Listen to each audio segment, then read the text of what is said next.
Good evening and welcome to the Late Late Show with me, Irish Tommy. As always, thanks for joining. And again this week, I will not be all on my lonesome. I do have a couple of people jumping on. Gatesy hopefully will join us if he's feeling up to it in a little bit. Possibly Nick as well from Claret and Moobs. But first up, it's my old mucker. James, how you doing, mate? All good, mate. All good. West Ham are flying. What more do you want? I'm over the moon, mate. Yeah, I'm good, man. You look pleased. You're looking sharp, freshly shaved. You look like a man that's got it going on. Mate, I'm ready for the weekend, mate. I'm ready for us to take Villa's 100% record or whatever it is in the last sort of 10 games. And I believe we're going to do so.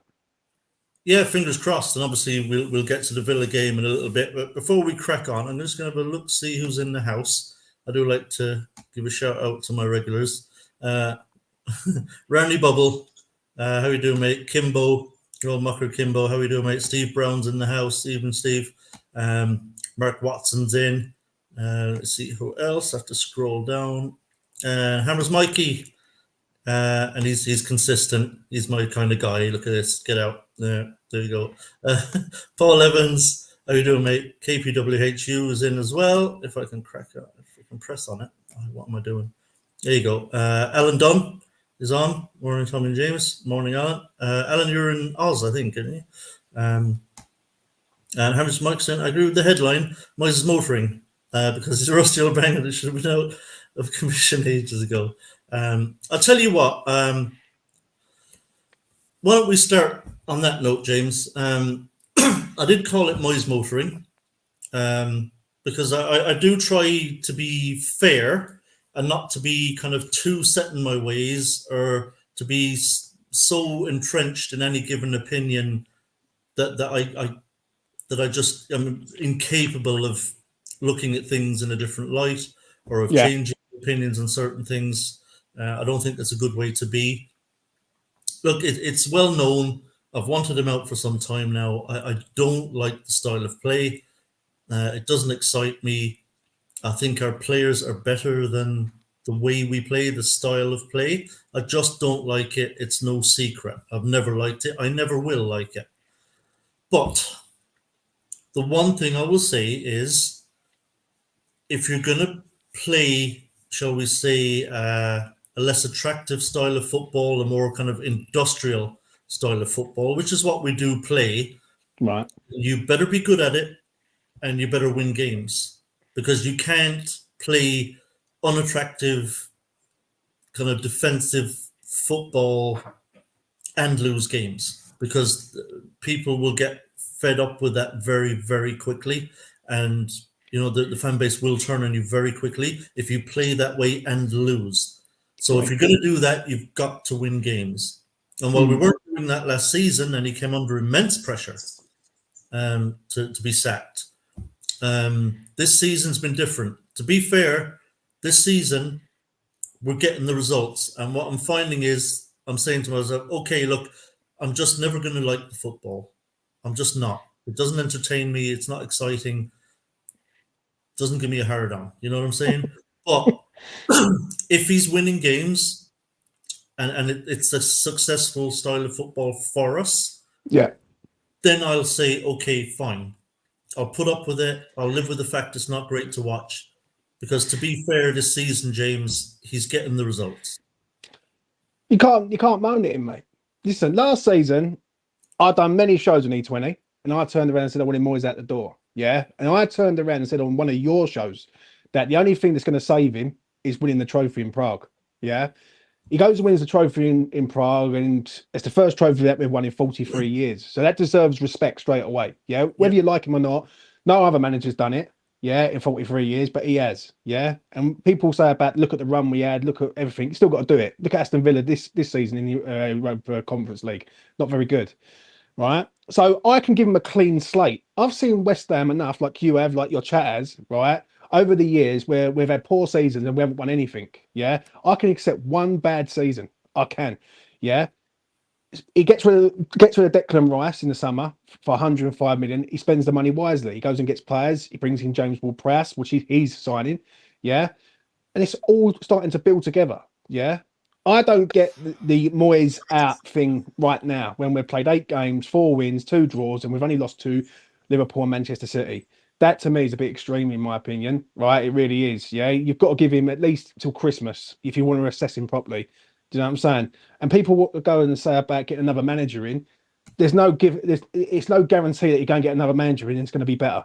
It could be worse. Yeah. So for me, I can be prepared to give him a chance this season. Yeah. Do you know what I'm saying?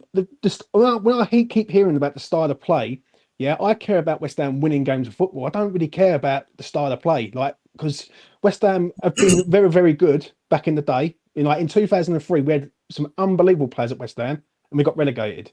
Yeah, so you've got to put it into balance. Yeah, it's about winning games of football, and for me, we're in a results-based business, and Moyes is getting the results that's pushing us up the league, and for me, that's what I want. Yeah, I mean, look, I understand that train of thought, and there are kind of two camps, and I'm see, I'm kind of falling between two stools almost here, and I accept that. I know that there's one side of it, like yourself, James, who say it's all about results and fuck style of play. I don't care what it looks like as long as we're winning games and picking up the points, which I totally get. I understand that point of view completely. It's a pragmatic point of view. Yeah, Nothing wrong with that. There is the other side of the argument. Then the people say, look, I pay a lot of money to go and see West Ham. I want us to play with a certain style. I want to be entertained. I want to really enjoy the experience. And I understand that too, right? And there's the other side of that too. And there are people who are still very much Moyes out because they just hate watching us play football. They don't really enjoy watching us play. Right. Even though the result might be what the result they want, and it makes them happy that we've won, but they just find no particular enjoyment in watching West Ham. So I understand both sides of it. So I guess I'm kind of somewhere in the middle where ideally, yes, I would love to see us play a much better style of football. But you would pay your money though, Tommy. Like just to say that, you'd pay your money regardless of how West Ham play because you support West Ham United. Do you know what I'm saying? Whether West Ham are playing unbelievable football or shit football, and let's be honest, we've seen some shit football over the years at West Ham. Yeah, you still pay your money to go and see West Ham. I mean, it's not a loyalty issue. The fan loyalty has always been there and always will. Yeah, we'll always want to go see West Ham play and support them. We have a fantastic fan base. It has to be, and a big fan base. And this is more kind of a philosophical question, really, that I'm getting at. And I understand both points of view, and both points of view have merit. I definitely fall more towards the camp of I would like to be entertained when I watch West Ham. I'd like to have some excitement in the way that we play. Obviously not at the expense of results, though, right? So I'm not saying I'd be happier if we were playing a much kind of more exciting, expensive style of football and losing every week, because nobody's going to be happy if we're losing every week, regardless of style of play. But I don't think it necessarily, but obviously it doesn't necessarily mean that if we were playing better football, we'd lose every week. And that's one of the arguments I fucking hate. Whenever I bring up, it happens every time, James, whenever I say our style of play, I just really don't like, I don't enjoy it, it's too negative for my liking. Right. Then you always get that at least one person who comes back, oh, would you rather us be kind of go all out attack and concede 5 and 6 every week? And I'm like, oh, fuck off. I agree what you're saying. Listen, I really do, yeah. But there has to be a balance where we're at as a club. Yeah, we're not going to be like people keep bringing up the Brighton model. Yeah, and I understand it with De Zerbi, but Moyes plays a style of play like a Simeone type way. Yeah, that's what's got us 17 unbeaten in Europe, and that's what's like started off well this season. Like, but the question then becomes, obviously that's all true, right? Playing the style of play that we're playing, we've won the Conference League and we've started very well in the Premier League this season. But there's more than one way to skin a cat. It also doesn't mean that if we played a more expensive brand of football that we'd lose every week. I mean, you have to remember, like we've got a fucking good group of players now, James. Like a really good group of players. And I'll be honest, I feel jealous sometimes when I watch Brighton. I do. Like, I know they haven't won a trophy, right? But they are doing very well in the Premier League. They are in Europe. They're in the Conference League too, and I watch them sometimes, and I think, fucking hell, I'd love to see West Ham play football like that. It's just so good to watch. It's nice to You can do watch. both. You can play Yeah, nice I get football. that. Villa play nice football. Villa play nice Yeah, football. I think they're really good to watch. They're a very good side. They're winning games. You know, they're playing really well. But you but can it's about results, though, mate, isn't it? It's huh? about, let's be honest, it's a results-based business that we're in. Like, and what it is if Moyes was playing a style of play like that and losing every week, there would be people saying, well, why is he not shoring it up? Like, why is he not shoring it up? Now, what it is with Moyes, he's a defensive manager. It's Well, as we simple as concede that. every game anyway. Yeah, but we've scored every game and all, though, Tommy. This, like, every game this season we've scored. Like, even against Man City and Liverpool, like, we've scored goals. Yeah. Now, what you said at the start is absolutely spot on. If West Ham were playing this style of play and losing every week, I would be 100% with you. I'll be like, you're 100% right and everything. But for me, I'm looking at it like he plays to win. He don't play to entertain. He plays to win, and that's what I want out of West Ham. I want West Ham to win games of football and win trophies. I don't listen. I've seen West Ham look good, right? In 2003, we had some of the best players going, yeah, and we got relegated. Like, and I want West Ham to win games of football and possibly win more trophies. Like, and if that's with Moyes playing this style of play, then I'm all for it at the end of the day because I want to see West Ham win multiple trophies, not just one, and then leave it for another 43 years. Yeah, fair enough. Like I say, it's a valid point. So I'm not going to kind of Yeah, break your balls on that. no, But the thing for me is there's just, I think, too many things that annoy me about Moyes that yeah, I just would like to see. Like, and I'm going to come on to, I guess, a bigger question in a minute yeah, regarding Moyes. You probably know where I'm going, but for me, I just think with the players that we've got, with the squad that we've assembled, and I think under Steidton now will continue to assemble and probably continue to improve. yeah, I just think we're capable of better.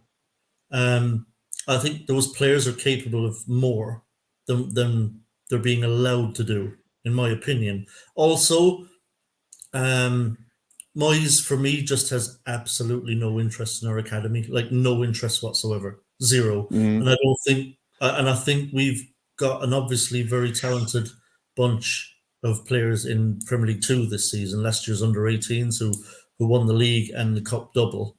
yeah, And I just think there's no chance for any of them, regardless of how talented they are. I just don't think Moyes is ever going to give them a chance. yeah, And as everybody knows, I'm very proud of our academy's history and I want it to have a future. And so that annoys me about Moyes as well. So despite the good results, I think, I don't mean sack him right now, yeah, for a few games into the season, but I mean just longer term. And this is where I'm going with my question. I would still absolutely replace him at the latest at the end of this season. If we're having a good season and we continue, playing really well or whatever, I would still let him go at the end of his contract. I would not renew it. I would feel like I would already be looking for someone that could come in next summer and maybe bring this thing on again. Better football, I think, with these players that we've got now. So the question I have for you now, look, obviously, if he does something crazy, Moyes, right? Then you could say, yeah, give him a new contract. Like, if you were to win the Europa League, I think, for example, even I would have to admit you're probably going to have to give the guy a new contract, right? yeah. But it's a bit extreme, Tommy. Like, he's got to win something to keep his job. He's already won something. Quite like that. Like, I know what you're saying. Listen, I get it. Right, people who hate Moyes, and I know certain men who hate Moyes with passion and want to hang him from Stratford High Street. Yeah, but there comes a line where if you go and get a new manager in, who says that it's gonna be better? Okay, so all right, look, that's not an argument. That's not an Mm. argument, James. Like, who you know what I Yeah, mean? but yeah, but name This me a is, manager. I hate this, James. Stop, man. This is the fucking be careful what you wish for shit. No, no, no, no, no. I'm not It's not interested in that. be careful It's what you not wish that. for. It's not that. It's not be careful what you wish for. It's go and get a manager that's got to do better than what Moyes is doing right now. That's because let's be honest, whatever new manager comes in, he's got to match what Moyes has done, if not better. It's as simple as that. He can't go under. Like that's not acceptable. I think with our squad, I think it's absolutely doable. Winning the Conference League with our team, absolutely doable for many more managers than David Moyes. Look, I'm delighted that we won that Conference League. It was amazing to win a trophy, but let's not. It wasn't Champions League, all right? Let's not get carried away. I mean, listen, James, come on, man. That was a competition we fucking should win. Right. Let's be honest, right? It's a competition we should win. Like right from the get-go, we were like joint favourites to win the fucking thing. We was joint favourites to win it, but we still got to win it. At the end of the day, you still got to win it. You've still got to go to all round Europe. You've got to go away from home and pick up results to win the games, right? And he said, how many really good teams do we play? Really, like there weren't that many. We should be fucking beating them. It's like, do you know what I mean? It's like you can only get so much credit. I think, like with the team that we had for winning the Conference League, it was brilliant to win it, but it's a competition we should win. Let's be honest. Like Villa should go and win that. If Villa don't win the Conference League this season, it's a failure. Yeah, but Villa haven't won a game in the Conference League so far this season. They must have won it right late then, because I remember it was. They got a late winner, yeah. But look, with Unai Emery, like, and they're such a good side, like they'll be fine. I think, like, if Villa don't win that they'll have failed. They should go and win that tournament, given the teams they'll be playing. I don't want to give too much credit for winning the Conference League. As brilliant as it was to win a cup, obviously it meant a lot to us. But I think we sometimes maybe over-exaggerate, like, the fact that we should fucking have won it. I've got to disagree with you there, because where West Ham have come from to where West Ham are now, if you would have asked that 3 years ago after Pellegrini, you would have took that, and you would have even hesitated to say, "Oh, it's just a third-tier trophy." Like, do you know what I'm saying? You've got to. This is where we're at, West Ham, right now. It is a third-tier trophy. Yeah, but it's still a trophy, though, Tom. It literally is a third-tier trophy. Yeah, but it's still a trophy. Like, at the end of the day, I know, and I'm very happy we've won it. But let's not make it out to be something it wasn't. Like, David Moyes didn't reinvent the wheel. Like, I'm not saying that, but we've got to know where we're at. That's what I'm saying. Like, we're not a Champions League where we're at is that we're a Premier League team. Yeah, and we're a top 10 Premier League team. Correct. With very, very good players, like very, very good players. Yeah, we should be doing what we're doing. We should be.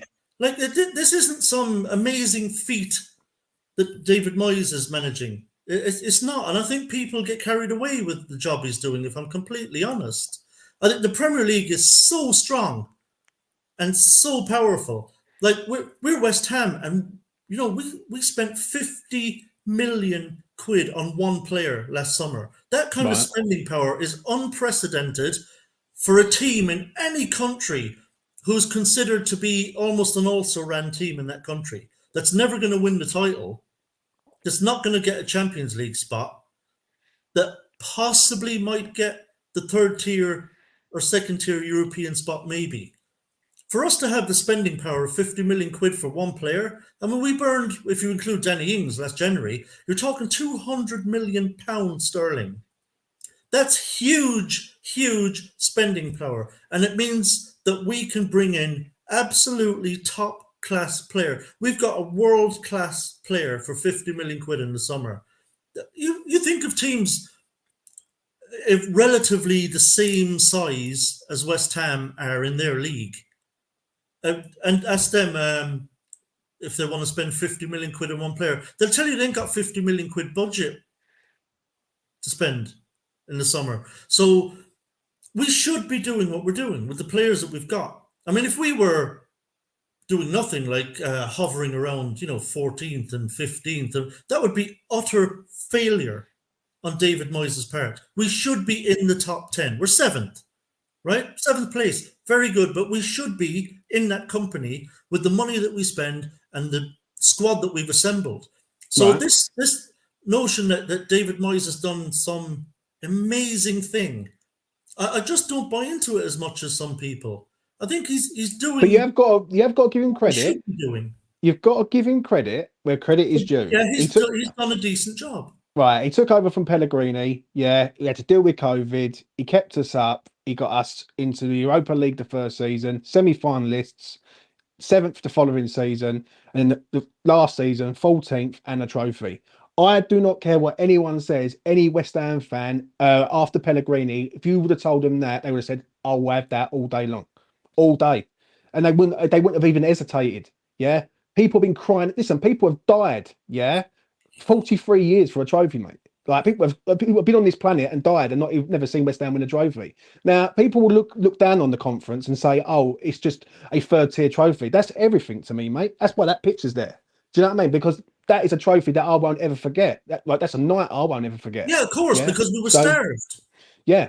If you're So starving, a cracker tastes amazing. I know. Holy fucking shit, that cracker is fucking That is, unbelievable. Oh my mate, god, fucking hell, what a Jacob's crackers are unbelievable, mate. Do you know what I mean? I will say that. That's But what I'm listen, saying. Like, if you're yeah, starving, yeah, fucking taste whatever you get tastes fucking good, and you're very yeah, happy to have it because you've been yeah, starving. But I don't want to make it out to be like over. It was brilliant to win it, of course, because we were yeah. desperate. So yeah, any trophy was amazing to win. And I think that's what saved his job, if I'm being honest. Like, and I said it on your show, I'll never forget it. There was all of us on there. I think there's me, you, I think Nick was on there, and there's someone else on there. I know, I think it was Lou was on there, yeah. And I turned around and said, he has to win the trophy or he's gone.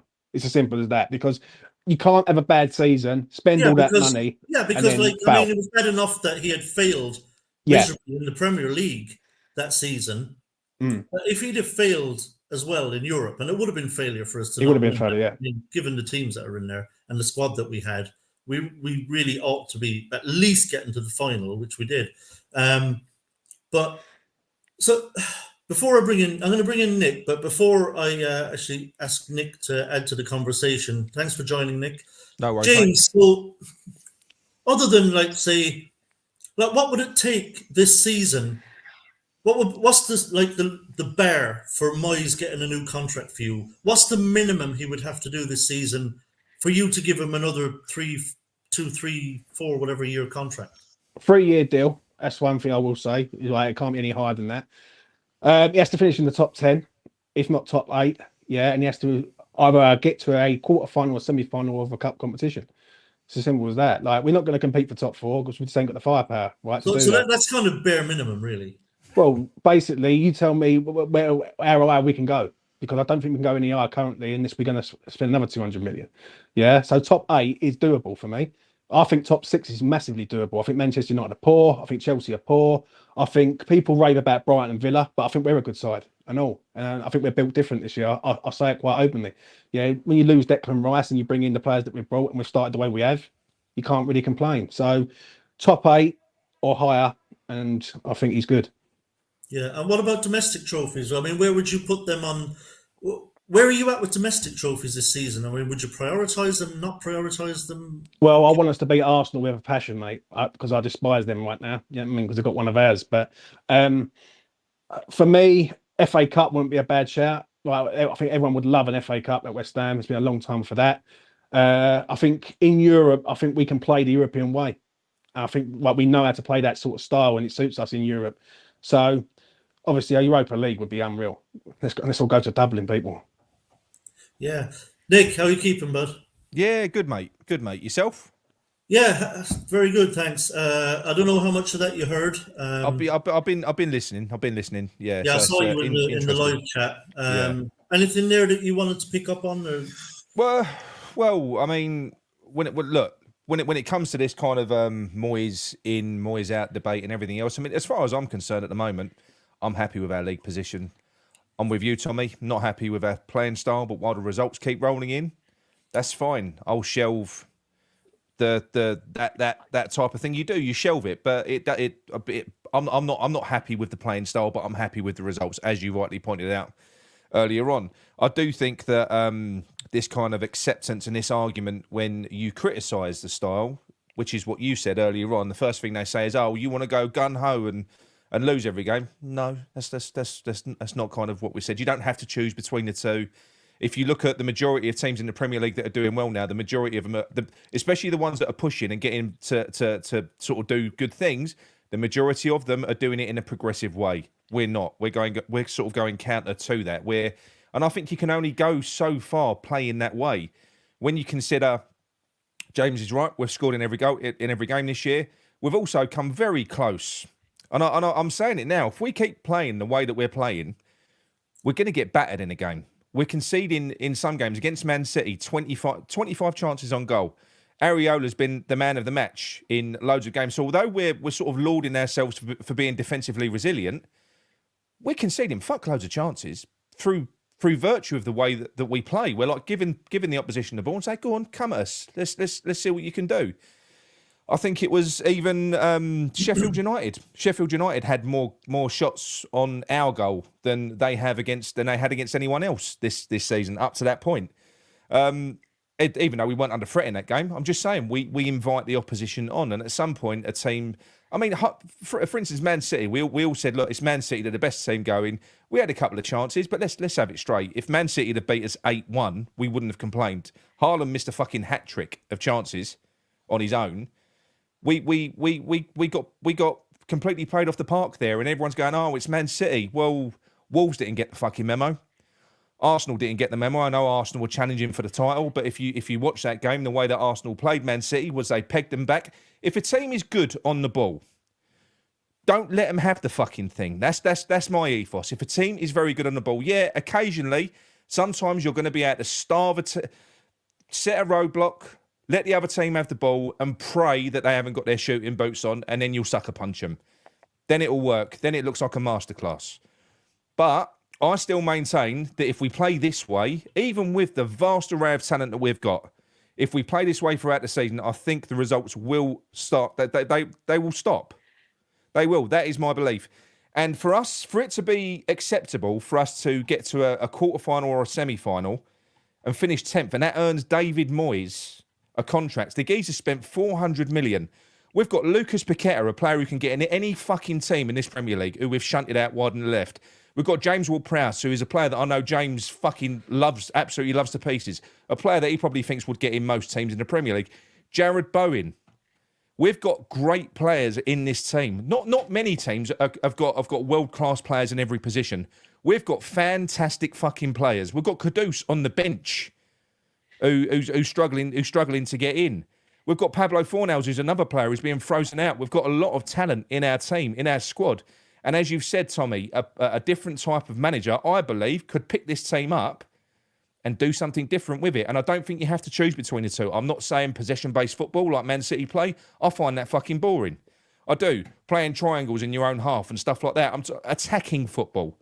That's kind of what I want. But while it works, while it's working, it is fine. I'm not Moyes out. But sort of to go back to James's point, because James likes to talk about people who moan about the style. I just think you've just got to accept it, James. You've just got to accept that people like different things. I do get it. I've accepted it. I've accepted David Moyes' staying here. Because you've accepted it, mate, doesn't mean to say I'm going to accept it. That's your prerogative. But my prerogative is West Ham to win games of football, Nick. Yeah, but no, I'm not talking. Yeah, but you're talking about your opinion on West Ham. I'm talking about West Ham winning games of football. Your biggest bugbear is what other fans that don't agree with you. So Hold on a minute. Hold on. 1 second. This is coming from a man who's been criticised on Twitter quite a lot, and you're digging me out. Right. So let's leave it at that. Listen. But what I'm saying is, you seem to target what other fans. I'm not targeting nothing. No, I care about West Ham winning, Nick. Yes, West Ham winning games of football. That, and I accept that. I'm glad you do accept it. I'm not saying you're wrong. Because any West Ham fan that's the first thing they should want. Yes, is West Ham to win. I'm not saying you're wrong. But to other fans that also care about style, they're not wrong either. Yeah, but you'd go and watch West Ham if West Ham was shit, mate. If West Ham was shit, I was watching West Ham back in 2003 when we got relegated. Yes, right? But mate, I followed West Ham up and down the land, when West Ham was in the Championship, right? So I'm not being rude when I say this. You would support West Ham if West Ham was at the bottom of the league. We'd watch him over at Hackney Marshes, but it doesn't mean you enjoy it. Yeah, right. But I want to see West Ham win stuff now, right? When you move from Upton Park to Stratford, and you're pumping a lot of money into that club now from Stratford. Right, I want to see West Ham winning some trophies and making some history. Style of play comes and goes. What I'm saying is, as it stands at the moment, because bearing in mind, let me ask you a question now, James. I'll ask you now. If we were to go on a bad run, say we lose 5 or 6 straight games, we drop into the bottom half. Are you still going to be Moyes in? Well, obviously, I'm going to question what he's doing. But what happens if we go on a 6-game unbeaten run? and start winning loads of games. Then he can stay where he is. That's fine. That's You know what I'm absolutely saying? fine. But what I'm saying is, but you can't flip from one extreme to the other. No, It's fine. no, no, It's no. fine to change your opinion. No, but you right. can't all of a sudden turn around and start I attacking turned people that are around- Moyes out when you were Moyes out yourself. I turned around last season and I said it on this platform. I said he has got to win the trophy to save his job. And you Mate. come at me and hold on, let me finish. Right? I said he's got to win the trophy to save his job, because if he pays out 200 million plus for players and fails in the Premier League and fails in or whatever it is, whatever the figures are, right? I don't have a calculator to hand. Yeah. If he goes and fails in the Conference League, then he deserves to go. Yeah, because he's failed. So you would have happily sacked the man. But you would have happily sacked the man if we hadn't have won the Conference League. 100% I would have sacked him. 100%. But now you're in a situation where we're off the back of a game that we didn't perform in, and for a moment of brilliance from Paqueta to Bowen, which is what did we win the game though, Nick? Wait, I'm asking you a question. Off the back of that little flip, which is a game that anyone can win, you're now, because I've heard you say it already, after about 3 or 4 games, you're saying get him signed up, give Moyes a contract now. No, I've turned around and said if he continues to go the way he's going, right, then he deserves a contract. He deserves to be given a contract, Nick, right? Whether you like him or not, right? I know you don't like to hear that, but he's the one who's changed history at West Ham right now. James, can I ask you this then, James? So it's a cup that's only existed for 2 years, saying, mate. It doesn't matter. We haven't won a trophy in 43 years. James, can I just ask this as a follow-up question, James? Well, Can I ask you this? Sure. So, if you're talking about giving him a new contract if he finishes, did you say 8th or better? I said 8 for higher, but I think 6 is on the cards. 8th or better. Well, let's take your kind of minimum standard then, right? So 8. Let's say we finish 8th, yeah, and we get knocked out in the semi-final of Europa League, because that's going deep into the competition. We're probably going to be playing a very good side, right? Even though you kind of agree the style of football isn't the best, do you not think, given the players that we have, that we could certainly find a manager who could do both of those things and get to watch a much more attractive style of football, no? I can understand what you're saying about, obviously, you want to see better football, yeah? But with me, I want to see winning football. That's the difference, right? With style of play, you can have loads of styles of play. But if we're going to get beaten every other week, right, and we're conceding goals, and listen, we score 3, they score 5. You're doing the careful what you wish for fucking no, thing again. No, it isn't. That's not my question. It's not my question. Because you can't if say your about... standard, if what makes you happy... Oh, my days, mate. Listen to the question. I'll take both of these on. Let's go. I don't know what you were answering. What I'm saying is, you started going off saying we could bring someone in with a better style of football and lose every week. That's not my question. Nah, that's not my question. I never said that.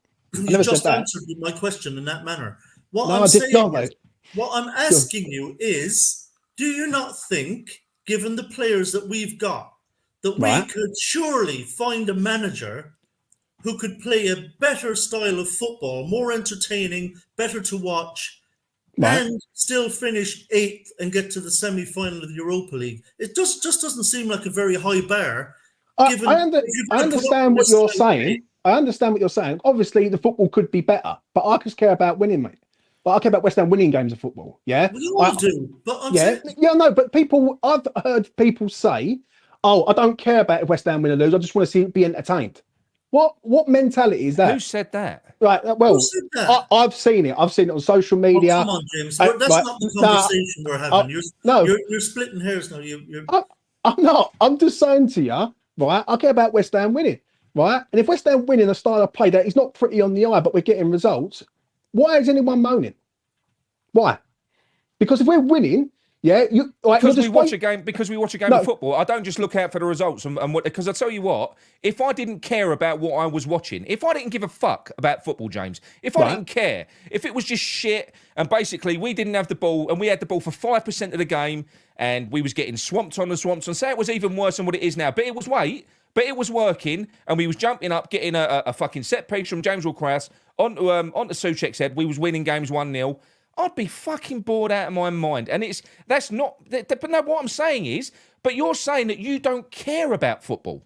No, I care about West Ham United Do you winning care? Do you games care of about football. football? Do you care about Right. watching football? Do you enjoy no, football? I care about West Ham United, Nick. Right, that's what I care about. But the football. I'm talking about the hold on, actual listen, football. no, The right, forget football. Right, forget football. I It care is about football. West Ham United. Right, It's right, football. I will keep repeating it. Right, But it's until football.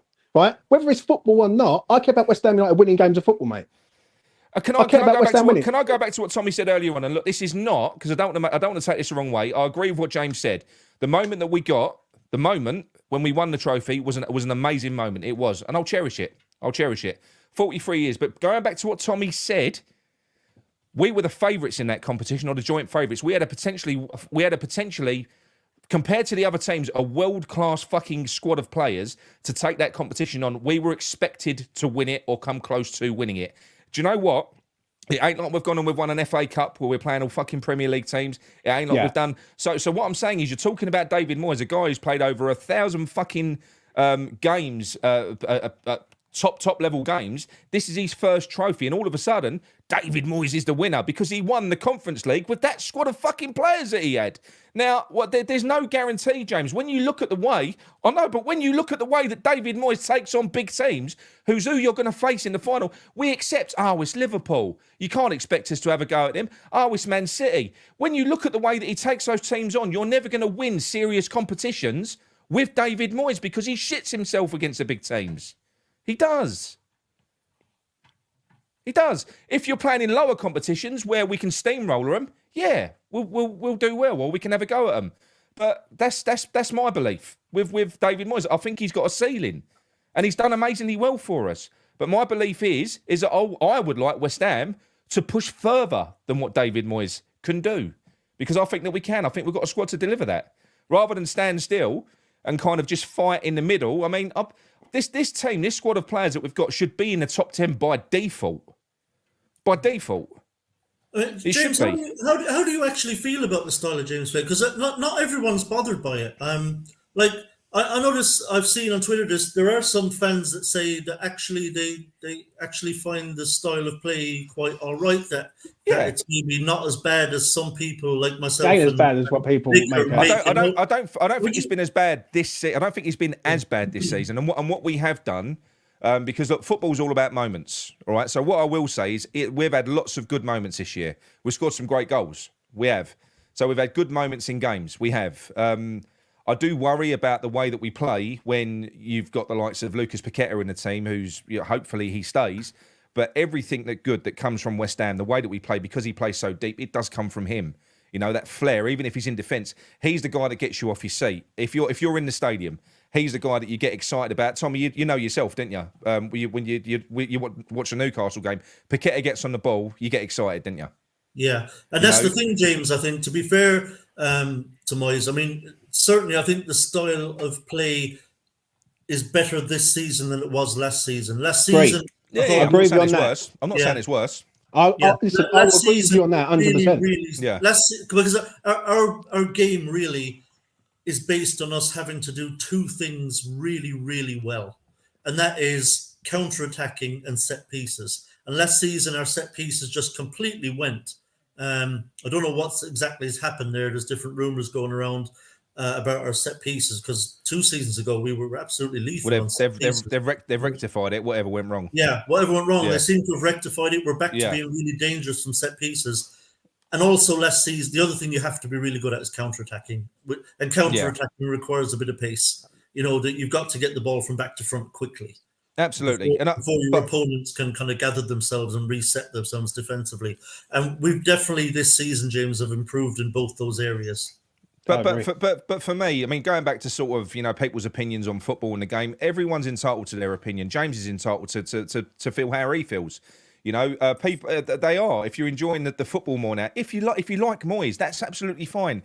I do get it. I do understand it. I understand why people do like him, and would want him to stay because he has done well. But I also, like you, because of where I'm coming from, I fully understand why people want more or want something different. So I think it's absolutely fine. It's our right as human beings and as football fans to have the right and the choice to think for ourselves. And your way is fine, James. And no one's saying you're wrong. Winning is important. It is. But football's also important. in my opinion. Well, for me, I've seen West Ham look good on as an we all attacking have, though, side James. over, We've all been over the years. we've all been supporting West Ham at the same time, though. I've heard what you've just said. Yeah. Now, I remember seeing Harry Redknapp days, obviously Pardew, and then coming up, and then I've also seen Avram Grant days. Yeah. So for me, I care about West Ham winning games of football and winning stuff. Yeah. But that's your right. Right. Yeah. I get that. And yeah. since 2016, since we left Upton Park, we've gone to Stratford. Yeah. This is the time where West Ham have, and I've always said this, that our mentality as a club's got to change to be a winning mentality. Not let's all look good and see how we get on at the weekend. Let's go to these places and win by any means necessary. Yeah. I still say that we haven't played anywhere near the level of entertainment that we showed in the 15-16 season. We haven't. We haven't demonstrated anywhere near that level of entertainment that we showed in that season. That was phenomenal. One of my most memorable games, because that's the thing. This is the other thing as well. I asked this question the other day. So for me, we won fuck all that season, nothing. But that game, that season, I was there with all my family. I had both my boys with me. We watched every single game. We was going home. We was going away. And the memories of every single game I can remember and I can relive. You know, Liverpool under the lights when Ogbonna goes up in the cup. You know, all those great goals, and that is a full season's worth of memories. And we won fuck all in that season. Whereas last season, it was a season to forget, but we had a great moment. So this is the thing. It's like it's a balancing act, but I don't think it needs to be a balancing act because we're not going to win the league. We're never going to win the league. So I think we can afford to be a little bit more expansive. Because I don't think that's going to affect where we're going to get in the league anyway. We're not pushing for the fucking title, are we? We can afford to be a little bit more... if as you mentioned Simeone earlier on, yeah, now look, these pragmatists that have won leagues and won Champions Leagues, you can't argue with them. They've won the very, very top fucking things playing that way. Moyes has won the conference, though, Nick. Yeah, but these managers, that's a trophy. But these managers, you can't argue with because they've won the very top honours and they've got to the top doing what they're doing. What I'm saying is, James, if you play the way that we're playing and you don't win anything and you finish 10th, you're Tony Pulis' Stoke City. But we have won something, Nick. I'm talking about this season, James. Yeah. Listen, you can't predict the future like I can't. No, I'm just giving you an example. What I'm saying is, if you finish 10th, playing the way that we play and you win nothing, you've low blocked your way to a mid-table, mediocre finish, playing boring fucking football rather than having a go. So what Tommy said earlier on is right. If you're going to play this way, you kind of need to have success. Right. You have to have it. And this is we won a trophy. Yeah, and also, James, look, last season obviously was amazing for one thing and one thing only, and that was winning that trophy. We all loved that. I mean, it meant a lot to all of us because we were so starved. But the reality, James, is that it's unlikely that that's something that we could continue to replicate. Right? Listen, I understand that. It's very possible that it is very possible that we might be waiting quite a while for the next one. So, you know, we're not a club that wins. You are defeatist, mate. We're winning the lot this year, mate. We're winning the lot, mate. We're League Cup, FA Cup, Europa, trebles on the cards, mate. 100%. The thing is, I'll tell you what. I'll soften towards Moyes a little bit if he beats Arsenal. That'd mean a lot in the cup. Fuck me. If we can turn them over in the EFL Cup at the end of the month. Yeah, well, I think that's possible because look, obviously Arsenal will have a good side out, but I don't think he'll play his first 11. I don't think he'll have them all out. I think they'll disrespect it, Tommy, and I think we need to fucking pull their pants down for it. I think Moyes will put our strongest team out on that, I believe. Yeah. I think he'll put our strongest team out on that. And actually, that is a trophy that we should actually be really going for, because if we can get past Arsenal, if we turn them over at our place, which is something, I mean, that just as a standalone game, that's important to us that we fucking do them on that night under the lights. I mean, the atmosphere, I think, will be brilliant. If we can get past them into the last 8, we've got a very good chance. It's fucking game on, James, isn't it? What are the teams that are left in it? You got Man U and Newcastle are playing each other, aren't they? Yeah. Is it? There's another. There's a few. There's loads of teams have gone out. I think Chelsea is doing it. I think Chelsea is doing it. They're picking up now, aren't they, fuckers? But if we beat Arsenal, you're going to have to beat Premier League teams along the way, especially in the latter stages. But I don't think there's anyone left that we need to be terrified of. Do you know what I mean? No. Where you're thinking, oh, it's a big ask.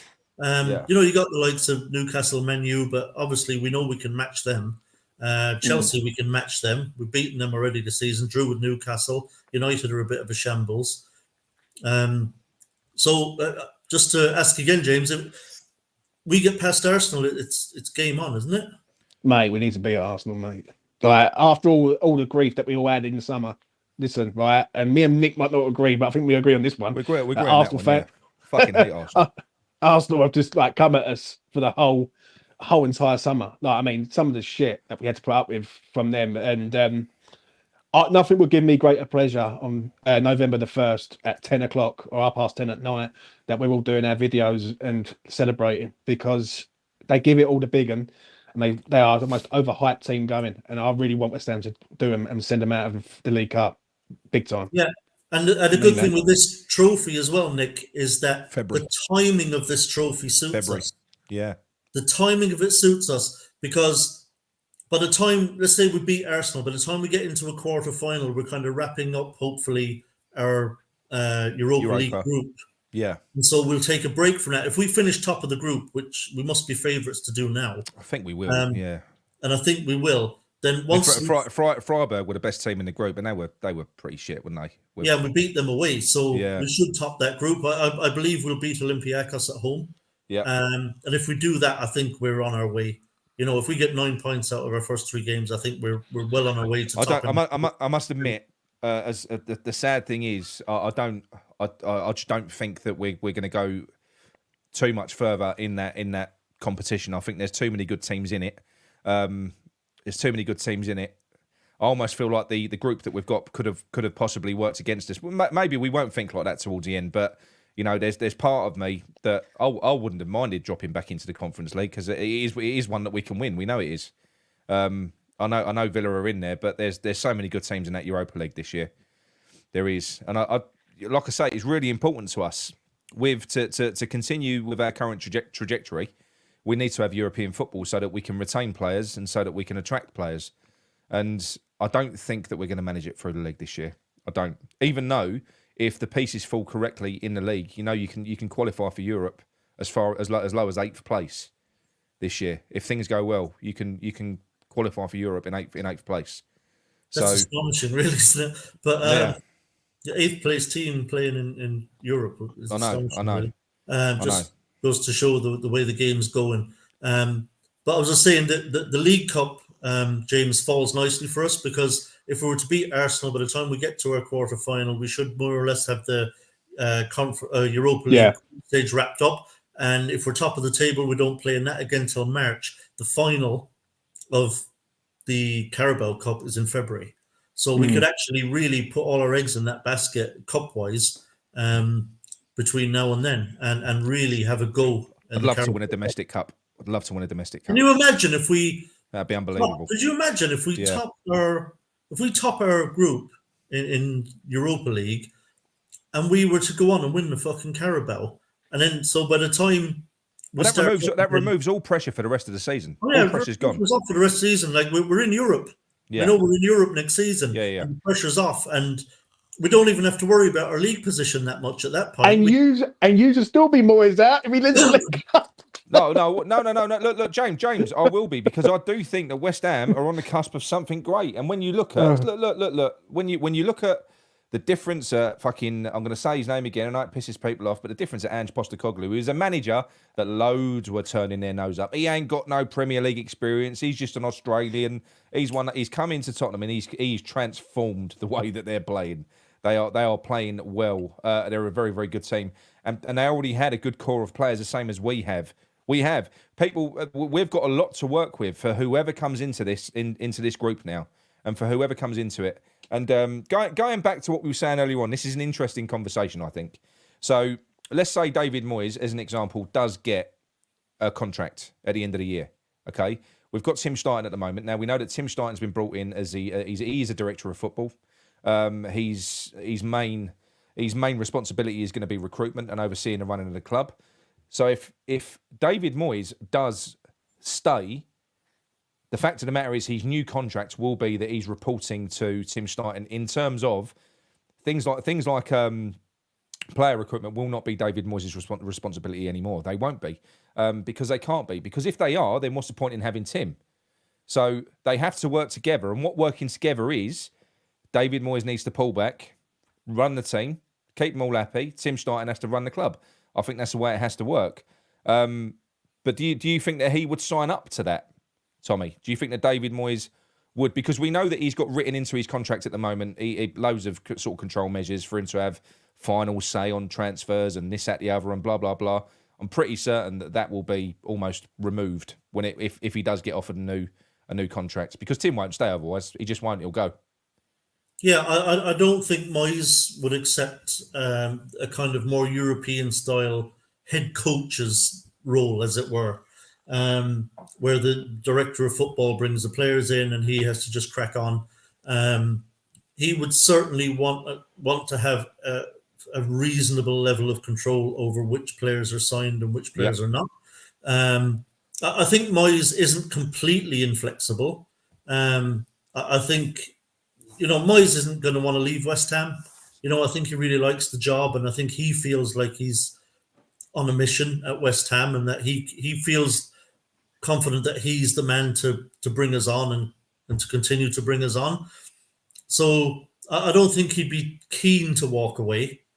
But he certainly wouldn't relinquish all control over incoming players. I don't believe he would do that. And I'm not sure he'd have to.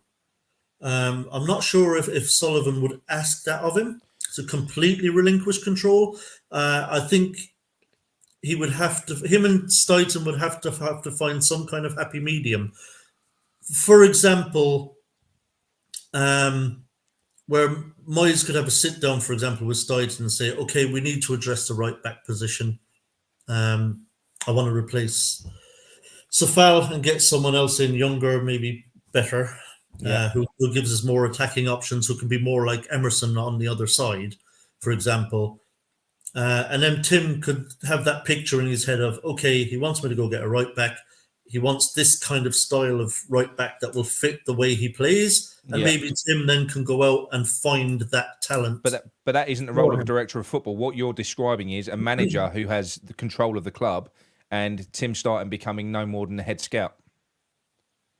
The director of football controls the operations. He controls the philosophy. He sets down everything. And then basically what happens is they control the recruitment. They look after the pathways for the youth team through to the first team and stuff like that. They recruit coaches and they recruit managers that suit the style. You have to have a vision. The director of football, the job is more than that. It is more than that. So in that sort of European style, the coach is the coach. They're in control of everything on a match day. When it comes to the training ground, they control that. They pick the team. They set everything else. But I think if it meant. I mean, would you be happy with that, James? Would you be happy with giving Moyes back full control if that meant losing Tim? For me, I think they both got to work together. I think it proves but that's right. not his job, though. That's not Tim. Tim is a director of football. Yeah, but Tim will get players that he recommends, like Kudus being one of them, and obviously. People will say about Moyes' like talent spotting, but he did pick up James Ward-Prowse, who's been arguably one of the best players in the Premier League so far this season. He's a great player. You do realise that's a Sullivan signing, didn't you? No, I don't believe so, mate. James Ward-Prowse is. James Ward-Prowse is. Sullivan's had him up in the box with him on several occasions. Well, he might have had him up in the box, but Moyes is the one who's probably said to it. Moyes has got him in the team to play the style of play that he's playing right now. In as simple as that, for set pieces, free kicks, and he's a good signing for £30 million. Now, whoever signed him, whether it's Moyes, Sullivan, Steidten, or the steward, it doesn't matter. Like at the end of the day, I want West Ham in the backroom staff to all work together as one. Like there shouldn't be hostility at the club right now. Like, do you know what I mean? They should all be pushing in the same direction. And when they're all going in opposite directions, like they was in the summer, it ain't good. It's not. Yeah, good. But I think this is going to be the big thing for me. This is going to be one of the determining factors, I think, come the summer as to whether or not Moyes will get a new contract or whether he sails off into the sunset. I reckon he'll be offered a contract, but I don't think it's one that he'll sign. That's my prediction. That's I think a he'll be offered. possibility. I think Like he'll be again, offered a yeah, contract. a lot will come down to how much power Tim Stoyton will be Yeah. given by Sullivan, and whether or not that amount of power will be acceptable to an old school manager like David Moyes. Because as we know, James, David Moyes does like to be in control, and 100%. he likes to have as much control as possible, and he has had his way up to now. Let's be honest, he has had almost complete control when it comes to transfers. I mean, let's not forget Stighton's 2 signings, Kudus and Mavropanos. They're not first team players. Yeah, and that's the other problem that you could have is Moyes can be little bit of passive aggressiveness there. 100%. Yeah, Moyes can be quite stubborn, Yeah. obviously as well. He's set in his ways, and he's very strong-willed, David Moyes. He does believe in the old school way. Like, I'm the manager, I decide who we sign, and I decide who plays and what style of play, and that's fair enough. So, I don't know, is this something interesting question for you then, James? If it came down to, let's say you're running West Ham, and you can't find a happy medium with David Moyes and Tim Stoyton, and you're in a position where they're both saying, look, you either let me one or the other have control and do my job, or I'll move on. Who would you jettison? Listen, you'd go with Tim, wouldn't you? You would. There you go. Right, you'd go with Tim. Like, listen, I'm not that fucking deluded not to say like to get Tim Stoyton out when he's brought in Kudus, and he's a part of the Alvarez thing also. So for me, Tim's the man. He's done very, very well. There was a bit of hostility in the summer, but they've iced it over. They've got on now, and we're flying, gentlemen. So yeah, listen. For me, like Moyes, whether you love Moyes or not, you got the way my attitude is with Moyes is you just got to respect what he's done. That is my attitude, right? I think most people do. I do. I slightly disagree on that. I think a lot of people are just like shouting his name out after 8 games. I think that's just deluded. No, that's 2 different things. I would have let him go after the cup final, James. Even after he won it, I would have let him go. But I would have respected him for what he'd done. If he went tomorrow, I'd be happy. Well, yeah, if he stays, then fine. If he carries on winning, I think it's more of a respect thing with me. Yeah, because like if someone's been in the job for a long time and they've done a good job while they've been here, for me, like I can give someone benefit of the doubt. Like Mikel Antonio, a record Premier League goal scorer. I can give him benefit of the doubt, but he ain't the future, and nor is Moyes. And I will say that openly. But currently, right now, he's the present, and he needs to be respected. Well, Antonio is the present, and there is no future beyond Antonio because of David Moyes. He won't sign another fucking striker. We had one, but he basically, he throws him out. So the reason that we've got a player that I know that you don't like, James, is David Moyes. That's why we haven't got an alternative for him, because he loves Mikel Antonio.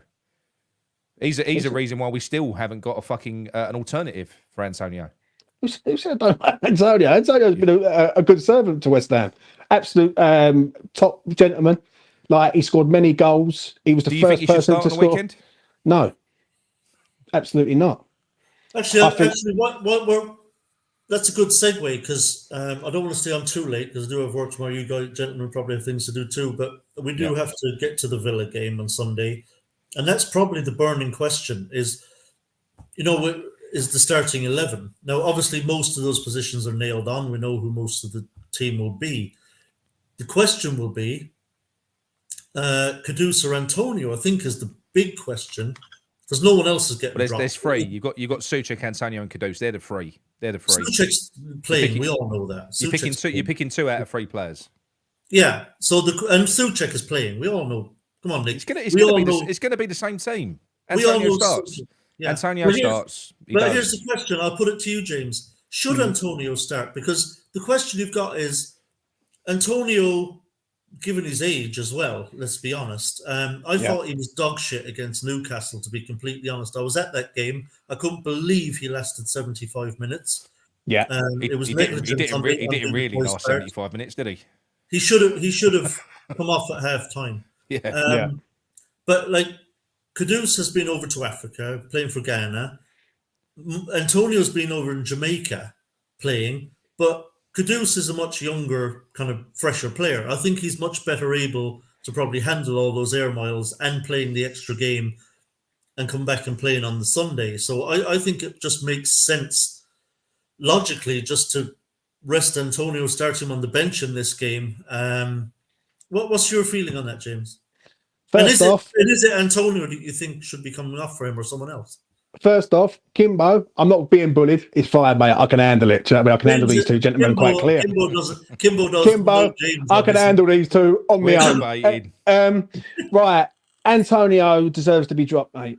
Right, he just deserves to be dropped. And West Ham need to go with Bowen, Kudus, and Paqueta as a front three. Yeah, it works in Germany. I don't see why it can't work at Aston Villa away. If you want West Ham, and whether you like the style of players we discussed tonight, yeah, we need pace on the break, and we've got 3 players who can get away. You know, like Paqueta can do some decent passes and decent movement, and Bowen and Kudus are lively on the move. So for me, Antonio shouldn't start, mate. He shouldn't start. Like the thing I keep hearing quite a lot is he's undroppable. And no man is undroppable. And people want to chuck Souček out the door right now when he scored 2 in 2. And I'm thinking you're just going to go and kill the geezer's confidence if you drop him. Like, and he's just scored 2 goals in 2 games for West Ham, right? So for me, Antonio's got to be dropped. It doesn't hurt for him to sit on the bench and come on the 75th minute. It really don't. But what do you think will happen on the weekend? What will the starting lineup be, James? I've got a feeling he does play Kudus at the weekend. You think he will? All right, fair enough. I think the 24 hours difference from the Saturday to the Sunday, like if he was playing Saturday 3 o'clock or maybe Saturday evening, maybe I think he'll go with Antonio. I think he might actually go with Kudus. Like the way he was speaking in his interview today, which I saw, I'll be very. No, this is coming from me. I'll be quite pissed off if he doesn't play Kudus on Sunday. I will say that. He will. I don't think. Yeah, and Villa like to play a high line as well. So you know, he played Antonio after when he hadn't even trained for a fucking week and he was dying. Do you remember in the last game? He was dead. Yeah. He was dead in the second half. He still played him. So I still started him. For me, Antonio's going to be dropped. Yeah, and Antonio was a passenger in the last game, and every one of us in the stadium. I don't know what it looked like on TV, but obviously when you're in the stadium, you've got where I was finished. Yeah, where I was, in the Bonds, in the Brooklyn. Sorry, I can see the whole pitch right out in front of me, and you could see even off the ball, you could see Antonio was completely fucked in that game. I mean, he looked like he wasn't right, to be honest. He was lethargic. He was slow. He wasn't closing down. Wasn't putting the work in. It was really bad. So I don't know what's going on with him there, but I don't imagine he's going to come back from fucking Jamaica and play well. I'll be very surprised. He never does. He never does he? No, he never does. And certainly not when he's been off to Jamaica. And like I said, he hasn't trained really much since he came back either. So I know Kudus is in the same boat, but at least Kudus is young. And he can kind of handle the travel a bit better, I think, and his energy levels at his age are obviously higher as well. So I think it's just common sense on so many levels to have Kudus start on Sunday. And to be fair, like he's earned it. And the worry for me is that you messaged me earlier, Nick, obviously about David Moyes' press conference. And what you don't want to do is have a player like Kudus who's come in. Kudus is our impact player. Yeah, Kudus has come in obviously and has made an impact. Right, he looks great, and he dug us out against Newcastle when he came off the bench, and he's obviously doing everything he can. He's highly motivated to show David Moyes that he should be playing in this team. If he starts to feel, and Moyes starts to intimate in interviews that he's a super sub or that he sees him as some kind of super sub, I think that will completely demoralize Kudus. Oh, in the end, it will. I'm doing all this to show you that I should be starting. And now you're talking about me being a super sub. I'm not doing this so you'll think I'm a bloody impact sub. I'm doing this because I want to play. And he probably expects to fucking play sooner rather than later, given we spent so much money on him. And he's probably, by all accounts, he's been told, you're going to play a lot. And I don't think he's going to remain happy to be making the impact he's making and being on the bench every week. So I think this is the perfect time to have Antonio at his age as the impact sub, and he can certainly do a very good job as an impact sub, and bring in this young, hungry player who's ambitious and get the best out of him and let him improve and settle into the team, and he'll just get better, as the season goes on. So to me, it makes no sense to continue starting Antonio and having Kudus on the bench. But this is David Moyes we're talking about, and I actually disagree, James. I expect Antonio to start Sunday. Yeah, I think he will. I mean, for me, I think it's going to be the exact same starting lineup. I mean, we can kind of cite their travel times and everything else. I don't think that really plays into it too much. Moyes will start with the team that he's most confident with. I think we'll play the same way, and I'm not saying it won't work either. It could work, If we play counter attack against a team that play a high line, we could get some joy against them. I don't know. But the reason that I believe that Antonio has to start, and I do, is because of David Moyes and the way that we play. So I think we've all seen, and I think we would all have to accept, if you play the typical David Moyes way, say the first 60, 70 minutes of a typical David Moyes setup from last season and this season, Antonio is an integral part of that. Even if he ain't playing well, he's a focal point. I've heard people mention you can play Bowen up there. Bowen can't play with his back to a defender. If Kudus played as a centre point in that style, I'm talking about in that style, we'd all be calling Kudus shit in 3 weeks because he'd get swamped by the big centre backs. If I do believe that Antonio should be dropped, I think that you're right. I think Kudus, could be brought in as well, but that would mean us changing our style of play. It would. We'd have to change the way that we play. You have to get bodies forward. You've got to support these players. If you're not going to, if you're going to play a low block, then you need a target man up front. You need the big man up front. You can't put Kudus up there. You just physically can't, especially against someone like Villa. They've got so much pace at the back as well. They've got a lot of pace in defence. So I don't think we'd really bother him. Whereas Antonio, what he is, he's chaotic. He is. Even when he's shit, when he's playing shit, he's bundling defenders over. He's doing that, and that's kind of, I think, important to the players around him, and that's why David Moyes uses him whenever he's even half fit, because he makes that system work. Should he be dropped? Yes. Should we have someone else? Yes. But going back to Souček, if we were to play Antonio, so playing a David Moyes way, the reason I would drop Souček, right, is because I don't buy into the fact that Thomas Souček is playing well. He's playing further up. We know he's got a good eye for goal. He's a box crasher. He makes late runs into the box, and he's got an eye for goal. We know that. We've seen it before. But people that said he had a good game against Newcastle, in the first half, he made 9... He's a midfielder, don't forget. If you've got a striker who only touches the ball to score, that's fine. But we're talking about a midfielder, someone who sits in the middle, a player who played 9 passes with a 33% success rate, had a good game. Well, he didn't, because that's why he got hooked off for a start in the second half. So for me, the natural thing to do is remove him, because look, for a start, are you telling me, yes, Souček's scoring, that's fine. We know Kudus can score from that position. He can make those late runs into the box. He's got a good finish. Kudus will also create. He will. He's got that kind of additional ability, and he's better playing deeper. I do believe that. I think Kudus would be better in that kind of... If you're going to play him as a 9, you play him as a false 9. You drop him deeper, because if you saw the goal that he scored, he did kind of hang back for that, didn't he? Do you remember? It was really clever. He found a bit of space, and Soufal picked him out. He's clever. I don't think you can play him at the top, nor Bowen. So we would need to change the way that we're playing. I'm not saying that you can't drop Mickey or whatever else. But for me, playing a David Moyes way, I would drop Souček, bring Kudus in. That's what I would do. That's what I would do personally.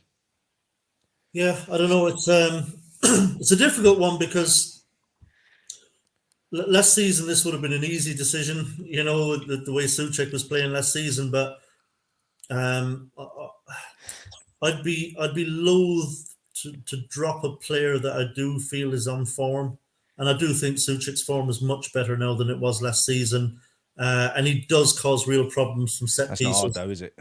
Yeah, the way on the set piece on the corners, he sticks to that near post, and then he runs away from the post as the ball's being whipped in, and he'll either flick it on, or he's flicked one in, a couple in the net as well recently. And I just think, from what I saw from Antonio against Newcastle, I'd be much quicker to drop him rather than Souček. I agree. At the moment.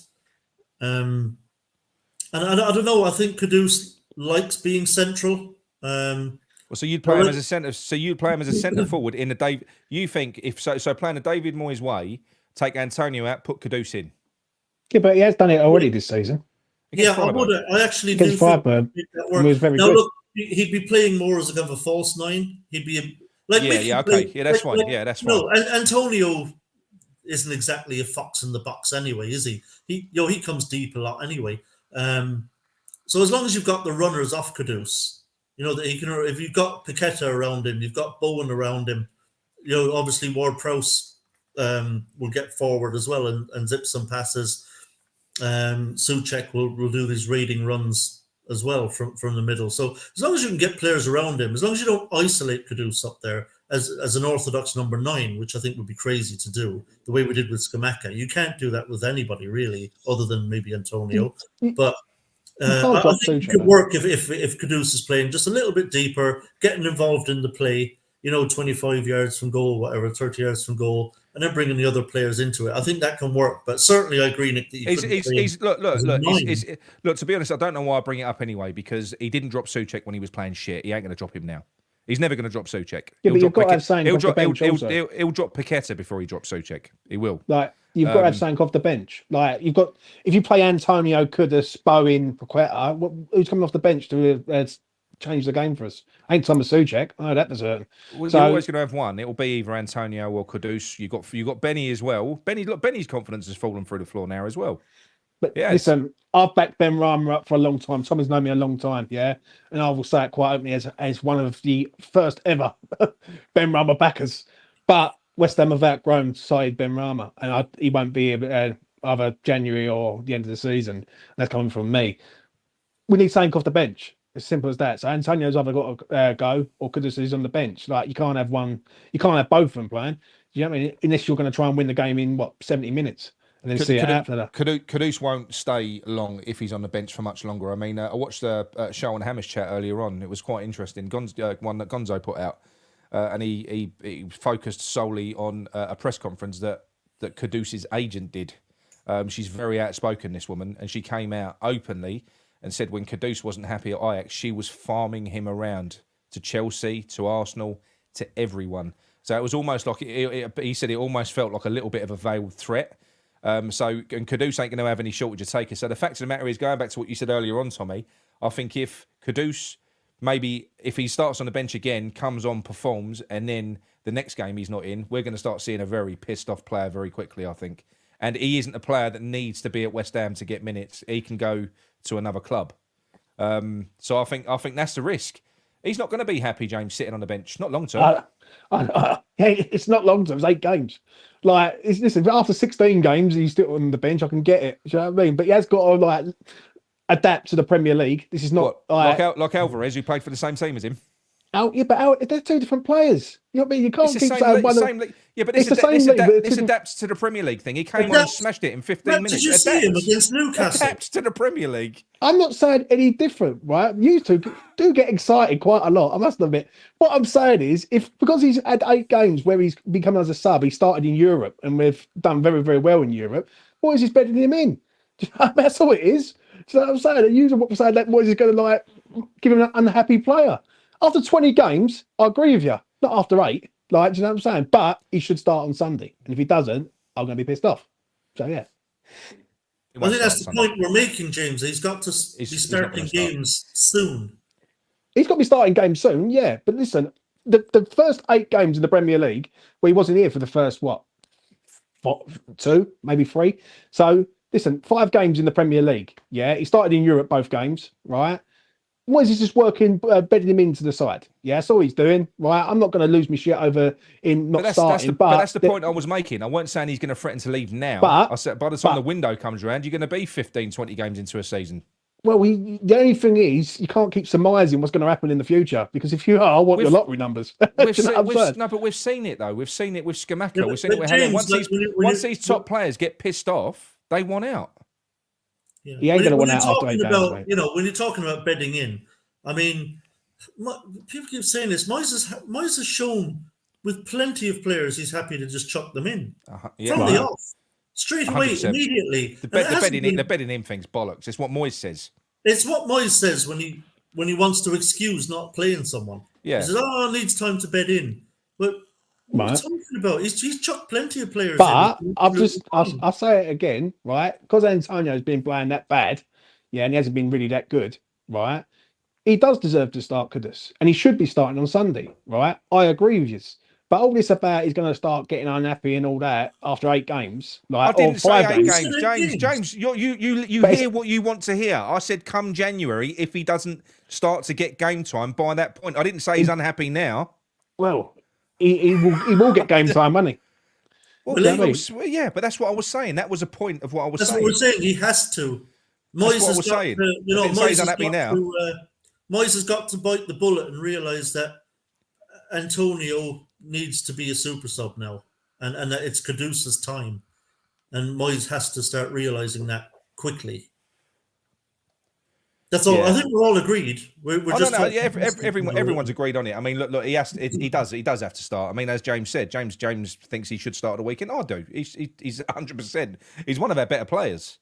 One of the better players. Put it this way, James. Right? If you're Kudus and you're saying, right, you've wanted to have a look at me. You've had a look at me. I've done really well in Europe when I've played. I came off the bench and fucking saved you with a very important goal against Newcastle. Looked really lively, played great when he came on. And then if you bench him again after that for an Antonio who was shit in that game, by the way, shit, then even at that point, you're going to have a little niggle in your brain saying, look, what do you want from me? Listen, I agree. I agree with this. Right? Chill. I agree. You're right. Antonio should be starting on Sunday at Villa Park. Should. Yeah? I agree with you. Right? And that's down to Moyes on Sunday. Now, if Moyes don't play him on Sunday, then there's going to be a lot of pissed off people, right? I'm going to be one of them, right? I know you're talking about 18, 20 games. I'm not. I'm thinking if Kudus doesn't start on Sunday, he's going to be asking himself the question. I'm not saying he's going to kick off. That agent that he's got, she's a fucking piece of work. She is. I think he made he made comparisons to Arnautovic's brother in terms of troublesome agents. Oh, so, Daniel Arnautovic, yeah. My point is, James, that I'm not saying he'll kick off if he and go rogue if he doesn't start on Sunday. But I think as soon as Sunday, if he doesn't start, I think that's the first time possibly where he'll start to think like, I should fucking be starting today. End of. In his head, he'll think I should be fucking playing, not Antonio. And Moyes will pick him. And he has scored 2 goals and win us the game. And I hope you praise him for doing so. Well, if he picks him, we'll all be happy if he starts him. I'll be absolutely delighted if I see that team. Honestly, if Kudus is starting ahead of Antonio, I'll be like, well done, Moyes. You've absolutely got that right. But if you was forcing me to bet 50 quid one way or the other, I would bet that David Moyes starts the same team. I just think he will. I'm not going to bet on it, but I'm saying if I was forced to bet one way, I would 100%, without even thinking about it, bet that David Moyes starts with the same players, unless there's an injury that forces him to change. That's personally what I think. He's got kind of, and this is the other thing as well, going back to this drop-in Souček thing. Why do we think like that? Why if against Aston Villa, David Moyes ascertains that Kudus would be better in a 10, say that was the case, why does that mean Souček has been dropped and it's like some massive deal? We've got a squad. It's a squad game. Why is it such a big deal if a player is rotated in a position? If you look at other teams, that's what they do. They switch players around. That's kind of how you keep them interested. So why is it that we've got this solid 11 and it is a massive deal? People are saying you can't drop him. You can't drop Souček. Why would it be dropping him? Never bought around. Yeah, righto. But yeah, do you know what I mean? Though, why do we think like that? Because it is a squad game now. This ain't the fucking 80s when you only had 13 players in the team and you did have a starting 11 in a squad. Like, you've literally got these big squads now with loads of talent. Why can't you just rotate players, keep them fresh? You can, of course. Why can't you? Why has a player got to be? And converse to that as well. Why is it right that a player should be played when they're not 100%? So, i.e., we all saw that Antonio wasn't right in that last game. He weren't. He hadn't trained all week.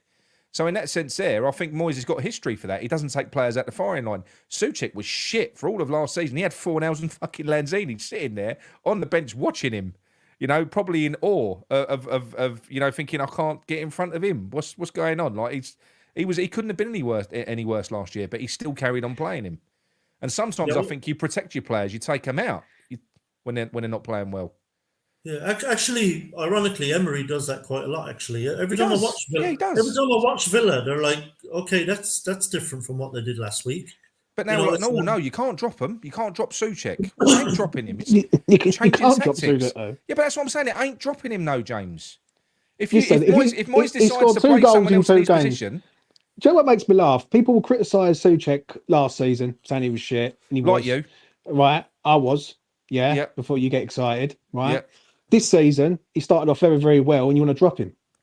I don't. I want to rotate him out to suit the opposition. Rotate Antonio out. But you're saying starting very, very well, right? He played well. Take the goals away. What's he done? He scored 2 goals, Nick. Mate, he's a midfielder, but he's a midfielder. Are you saying Kudus couldn't score in his position? No, I'm saying take Antonio out, bring Kudus in, and play Souček because Souček's in form. That's what I'm saying. Right. Okay. All right. No, that's fine. Yeah. Okay. So I think what's happening here is James basically was saying, if it ain't broke, don't fix it. Don't change a winning team. You don't take a player out who's on form. If you know what I mean, you just don't. Do you know what I mean? That's just clueless in my eyes. That's just dumb. I just don't see the form. A midfielder has to be able to pass the ball. He does. He made 9 passes in one half of football, and he got fucking. So you're going to take him out because he can't pass the ball. Right. So you're going to take him out after he scored 2 and 2 because he can't pass the ball. Because he can't. I would swap 5 goals this season. I'll tell you what I would do. I would swap him for a better player, which would make us better. That's what I would do. Well, who would you rather have then, Antonio or Souček? Well, no. For me, because I know David Moyes is going to play the way he plays, I think I've already explained, James. I think Antonio's critical to that.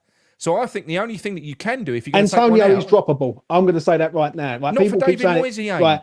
Right. I see us at Freiburg away, in Germany, and we play Paqueta, Kudus, and Bowen as a front 3. Yeah, all rotating, look pretty decent, as a matter of fact. And people keep saying about Antonio's got to play every single game. He hasn't got to play every single game. If he's not performing, there's no harm. Like you just said to us right there, there's no harm in Souček being dropped. There's no harm in Antonio being dropped either. There's not, but my point is, in Antonio's position, I think that we've only got one person that can play the Antonio role in the team, and that's by Moyes' design. Whereas in midfield, we've got an embarrassment of riches. We've got loads of players in midfield. We've got loads of them.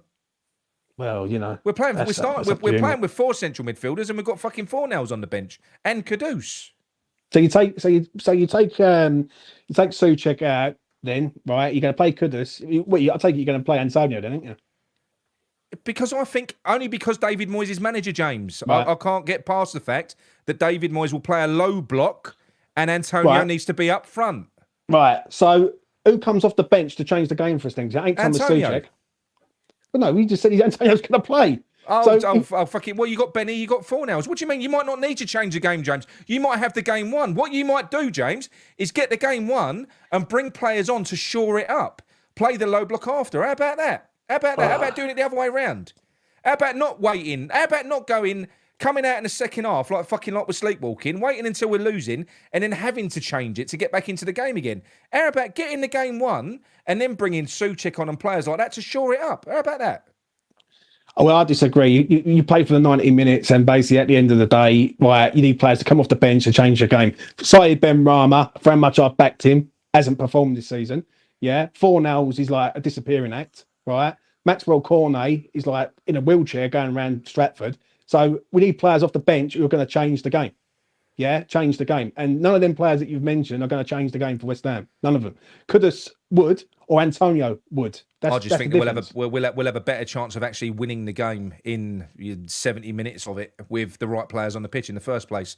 So we wouldn't be in a situation where we would have to bring these players on to turn it around, because Kudus ain't always going to be able to do it in 15 minutes. All right, well, let's get on to Villa. Very good side, James, obviously, and a really good home record as well. Very tough game up in Villa Park on Sunday. They're a really good side with a really good manager, aren't they? Yeah. They're a good side. They're a good side, but so are we. Like we've been there last 3 times and won last 3 times. Listen, I think Unai Emery's done a good job, but he did have £100 million worth of talent there before he arrived, and obviously Gerrard couldn't get the best out of him. He's added to that. He's brought in some decent players, and they've got a decent striker up front in Ollie Watkins. But for me, it's going to be a tough game, but I fancy this all day. Right? I think Villa will come on to us, and it'll suit our game plan down to a T. And you wouldn't surprise me if we played the same way as we did against Brighton. You really wouldn't. And I'm going for a Desmond. I think it'd be a good game. I think we win. Yeah. Well, all right. Give us a scoreline then. What do you reckon, James? 2-1. I think 2-1. I think we score first. They're equalising. I think we nick it in the end. Yeah, there is obviously some merit in that, Nick, because we've seen, obviously, we've spoken lots of times about us being on the wrong end of certain teams all the bloody time, and for some reason we just fucking lose to them. Mm-hmm. We broke that hoodoo with Brighton, obviously, this season, but that was one of the teams who were just fucking hell. When are we ever going to beat this fucking lot? And we're kind of that team a little bit for Villa, aren't we? Like we just we have a habit of just for some reason just being able to beat Villa, or at least not lose to them. And I think that's in large part, I assume, James, and where some of your confidence comes from. And I'm kind of in the same boat. Just whenever we play Villa, I just feel like we can get a result, even at Villa Park, even if they're playing well. It was a shit game last year, wasn't it? Oh, Jesus. Yeah. That game, I think, as bad as we were all last season, I think that first 45 minutes up at Villa Park. We didn't have a shot on target. It was so bad. Yeah, that first 45 minutes, especially up at Villa Park last season, was some of the worst I've ever seen West Ham play. It was bad. It was horrific. But we still got a point out of it. I think there's a lot of pressure on Villa in this one though, because I think they're obviously they're flying. You know, they're was it 10 games unbeaten or 10 straight wins at home or something like that. They're something stupid, but they're fifth in the league, and I think that they're going to want to kind of cement. We are the type of game that they, like us, they're going to feel like they need to beat West Ham. I think there's a lot of pressure on them in this game. I do. Yeah, I think because this is kind of even though it's early in the season, it kind of feels like a little bit of a 6-pointer. It's a 6-pointer, yeah, in a way, because you know. There's a real possibility for teams like ourselves, Villa, Brighton. We're the kind of teams that are going to be challenging, we hope, or should be challenging inside that top 10 for those European spots, potentially another Europa League spot. And if a lot of things go your way, you could potentially even be trying to snag that 5th place Champions League spot, couldn't you? So this is, even though it's early in the season, James, it kind of has the feel of a little bit of a 6-pointer. I think, you know, the team, if either team can win this game, it feels like that's going to be a serious kind of lift. I think this is one of the games like Newcastle was last time out. Yeah, is where you're going to see where West Ham are at. West Ham go to Villa and win, then for me, I'm going to be very, very happy and very, very impressed with the way we've started it, because we've beat some good teams so far this season. Yeah, like Brighton's a decent side, and obviously we've done the job against the other sides, and obviously Chelsea's Chelsea. So if we go to Villa, and I do fancy against Villa, I really do. Right, I think I've done a little betting thing on my channel, and 5-6 West Ham not to lose the game is just value. It's just value for me. I just look at us and I think we ain't going to lose there.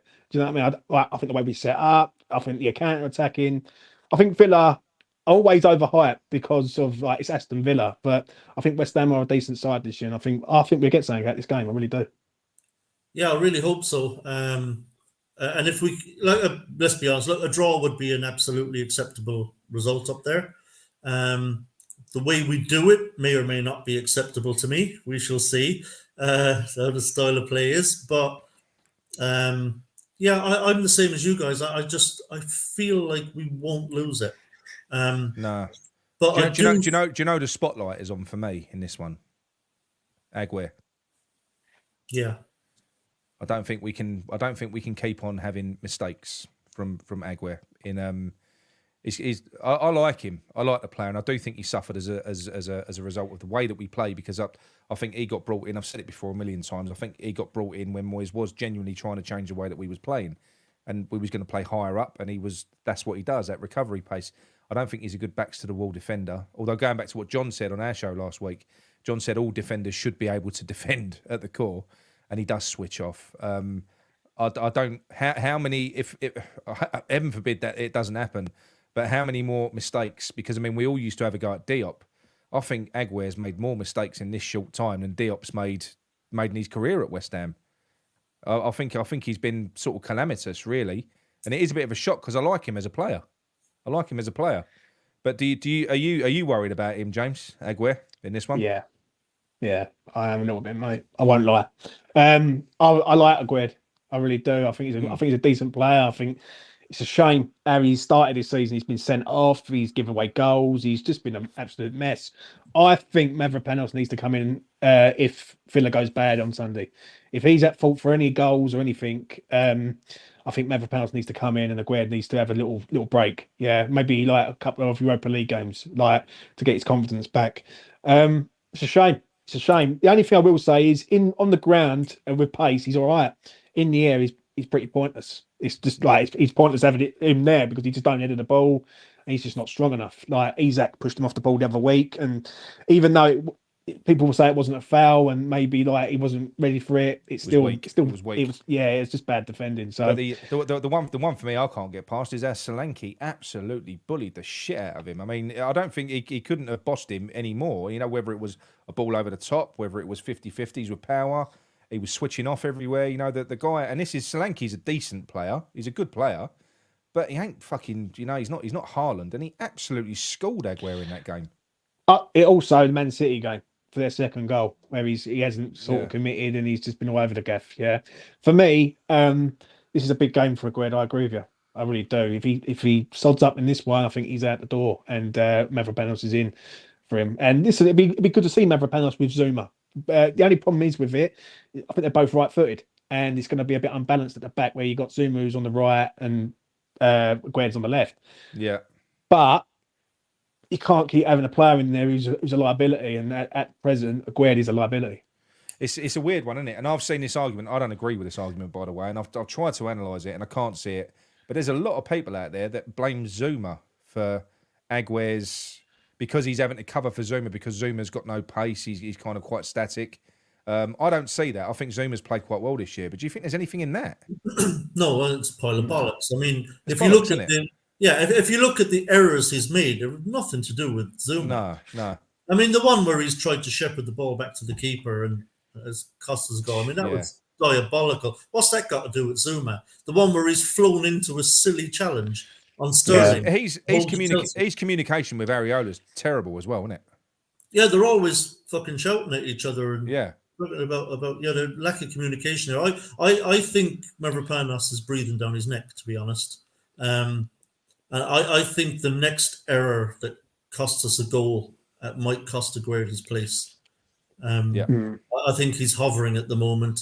Moyes does tend to be quite loyal, so he will get more leeway than other managers might give him.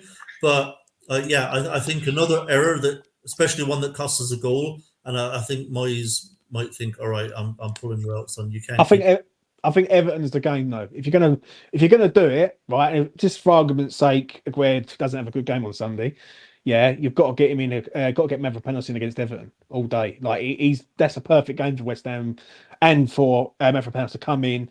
We're going to be on the against a team that are not really good at present, and I think Moyes doesn't picking up. I'm quite worried about. Moyes does not rotate tactically. No, that's the only problem. He just doesn't do it. If you're either a starter or you're not in Moyes' head. Somebody's made the point in the chat as well, which look, it is true. You know, with what happened in Morocco, so we don't know. You know, but typically Moyes, like I said, he doesn't really change. He won't take players out the firing line. He'll just keep persisting with them. And it is a shame because he's not shit. He ain't a shit player, Aguirre. It seems like he's lost his confidence. There's something not right there. He ain't shit. Yeah. No way. He's not. For me, he's not a bad player. Like I agree, he's just not. Steve's not happy with me.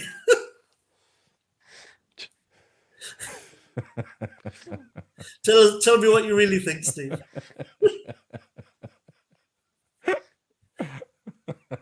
Sorry, James, carry on. I just couldn't No, resist. basically, like when you look at Aguerd, like he's not a bad player. So it's good to have Mavropanos there.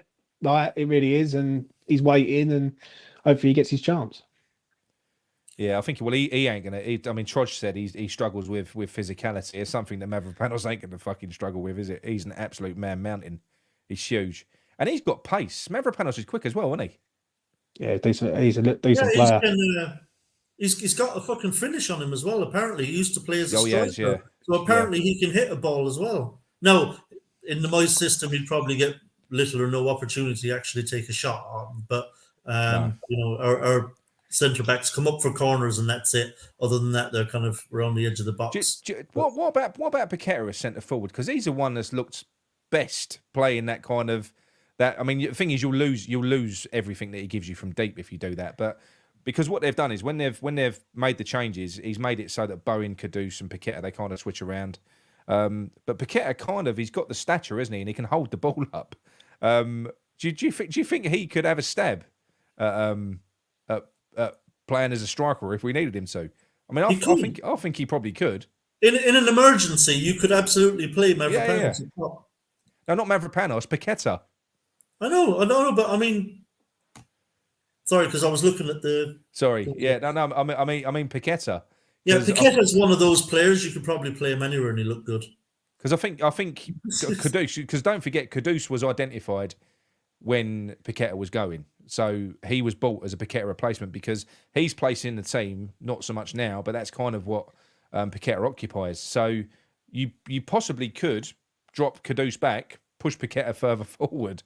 You could do. I think he would be more suited than Kudus in that role. I know he hasn't got the pace that Kudus has got, but I think he'd hold the ball up well and he'd link up play and stuff like that. You'd have to make sure he's not isolated. You know, I think if he's got players around him. Actually, the funny thing is, and I noticed this, I don't know if anyone else did in the Newcastle game. I mentioned it last week, Nick, is our kickouts. Watch for it on Sunday. To Paqueta. Our kickouts are all down the left to Paqueta. He's not, like, I noticed in the Newcastle game, like, Areola wasn't looking for Antonio with his long kickouts. He wasn't sending them down the middle to Antonio. He was kicking them all out to the left wing. He's good in the air, mate. He's strong and he's got a leap. I mean, I'll tell you what, I didn't quite appreciate quite how good Paqueta's goal was. You know the header he scored against Freiburg where Bowen whips it in. He got about 4 foot off the fucking ground with that one. He got so high. There's an angle, a camera angle. Yeah. And his head's level with the crossbar. He got up that high to head the ball. It was unbelievable the way he attacked that. Yeah, maybe that's why we kept trying to find him from the kickouts. It might be, yeah, I don't know. Fucking hell, he's got a leap on him. The thing I think as well with Mavropanos, if I can go back to it for a second, and why I'd actually like to see him give a couple of games. John said, "What's a kick out? For fuck's sake, this ain't Gaelic." Gaelic football. It's a goal kick, Tommy. Goal kick. Oh, whatever, fucking hell. You know what I mean. But fine, goal kicks. Just go back to Mavropanos. I think one of the reasons I suspect he will take Aguerd's place at some point is I think he's going to be absolutely fucking lethal on corners and free kicks in the box. I mean, with his height and ability to attack the ball, I think he's going to be another like Craig Dawson type nightmare for defenses. Whenever we've got corners, and I think when he does play, and Moyes realizes this guy is actually a serious. Imagine having him and Souček in there on corners. Well, the other one we're forgetting as well. Have you seen some of Alvarez's headers? He fucking mows players down. If he sees a ball and he goes for it, and he runs from deep, he's another one that's good in the air. He's another 6-footer. And Aguerd scored a couple from set pieces this year. Don't forget, he's decent in the air. What do you think Moyes is going to do? Because inevitably, over the next couple of games, Alvarez is going to get another yellow and be suspended for a game. What do you think Moyes will do in midfield when that happens? Do you think he'll drop Paqueta straight back in? He'll go 4-2-3-1, I reckon. Yeah. That's what he'll do. He won't go 4-3-3, he'll go 4-2-3-1. He'll play probably Souček and Ward-Prowse together, maybe. And then sort of have an extra light attacker, maybe Kudus. Maybe like you might actually see Paqueta, Antonio, Kudus, and Bowen all in the same team at that stage. So yeah. And the only thing is, Paqueta's defensive stats. I didn't see it. They got flashed up on Sky Sports earlier on today. Actually, his defensive stats are fucking ridiculous. He's way up there in ball recoveries and tackles and fucking everything else. He's a very good defensive player, Paqueta. Yeah, it's brilliant. I'm amazed at how good his all-round game is. Yeah. Like, I didn't really know that much about Paqueta before he joined us. He was a Brazilian, so I thought, he's probably a bit flaky, when it comes to working hard and Felipe Anderson and getting stuck in. Yeah, that kind of player. And I didn't realize what we were buying. I mean, he fucking loves the tackle. He loves working. I mean, his work ethic is unbelievable. Goes into tackles, doesn't pull out of 50-50 headers or anything like that. And to have that skill as well, that ability when he's on the ball. I mean, he's just, as an all-rounder, I mean, he's incredible. What mesmerises me is how he can pull the ball out of the air in a tight area with 3 or 4 players. He seems to like it when he's got players around him. He just fucking holds them off. They can't get the ball. He just fights them and he keeps the ball under control. He's a fantastic talent. Did you see? Obviously, Brazil struggled, didn't they, in a recent international break? Yeah. And they're under a lot of pressure to recall him because he is the most informed Brazilian, apparently, according to ESPN. He is the most informed Brazilian player. Yeah, they didn't win either of their 2 qualifiers during the break. And so there's a lot of calls now in Brazil to get him back in the team ASAP, regardless of the betting probe. That's the only reason he's not in the squad. But there's a lot of calls now in Brazil from commentators and fans to get him back in the fucking team because it's not gone well without him. No. He's obviously a very important player to the way we play and clearly to the way Brazil play as well. I can't talk highly enough of Paqueta. I can't. I mean, he's up there, talent-wise, he's up there with the best players that have ever pulled on a West Ham shirt, in my opinion. He's definitely up there, yeah. He's up there. I mean, he's unique. I don't think I've ever seen a player like him. No. With what he does, like Payet was. Payet was out on his own as well. But doing what Paqueta does, I've never seen a player do it. He's mesmerising. Yeah, I mean, I'm trying to think of a weakness. I know. And I can't really... Yellow cards, and people say goal scoring, but he don't get forward enough. He's such a team player, and he really is. He sacrifices his own game. He's a bit of a provider. Yeah. I think he just I think, I'll be honest, I know a lot of criticism that we've both given the style of play at West Ham, Nick, but I think he's really enjoying it at West Ham. I really do. I think he really enjoys playing for West Ham. He loves it at West Ham, lads. He loves it. I think he really enjoys it. I think he loves getting stuck in. I think he loves that he's the main man and he rides in with Moyes every day. I've made the argument. I've said that I think that we will be able to persuade him to stay. I do believe it because I think he was definitely gone. He was out the door. And yes, I've seen the embrace with Pep. Look, whatever. But the fact of the matter is, De Bruyne is coming back now. He's scheduled to be coming back earlier. So by the time January rolls around, De Bruyne is back. He's back. He's going to be in the team again. They've got Foden. They're not going to be under any pressure to put a bid in January because they can get him for 85 million in the summer. And I think we need to really work in that time on a deal for him. I do. We've got to get that 85 million pound release clause. Because I tell you what, we ain't selling him for 85 million in fucking January. If somebody wants him in January, they can pay well over 100 million for him. Well over 100 million. Yeah, I mean, how highly do you rate him, James? Like, given, how long you've been a West Ham fan, the kind of players you've seen at the club. As I've said, and I think Nick agrees, he's as good a player as we've seen at the club. 100%, mate. 100%. He's like a breath of fresh air. Do you know what I mean? We've all had sort of maverick type players over the years, like Berkovic back in the day, and Di Canio, and we've seen some decent players, even Payet, and now Paqueta's here. I think if you can build a team around him, then we're going places. And I think he enjoys West Ham. I think he enjoys the fans. I think his missus enjoys London, and she's always at the training ground by the looks of it on Instagram and everything. And you know what? If someone did come in for him, they've got to pay well over 100 million for him all day long because he's one of the best players in the Premier League currently right now. Do you know what I mean? Yeah, and I think with every game that goes by, he's cementing his reputation. Yeah, as one of the finest midfield, and I don't say this lightly. I don't gas players up unnecessarily, but I'm going to say it.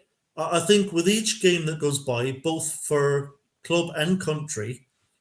I think he is cementing other people's opinions of him as one of the finest all-round midfielders in the world. I mean, he's going to be, he's a rare commodity. I mean, how many players can you rattle off the top of your head in his position that do what he does as well as he does it? There are not many players. Anyone that makes a Premier League 11 and doesn't put him in it, they're talking bollocks, in my opinion. He has to be in any Premier League 11. I think Paqueta, I think he's outstanding.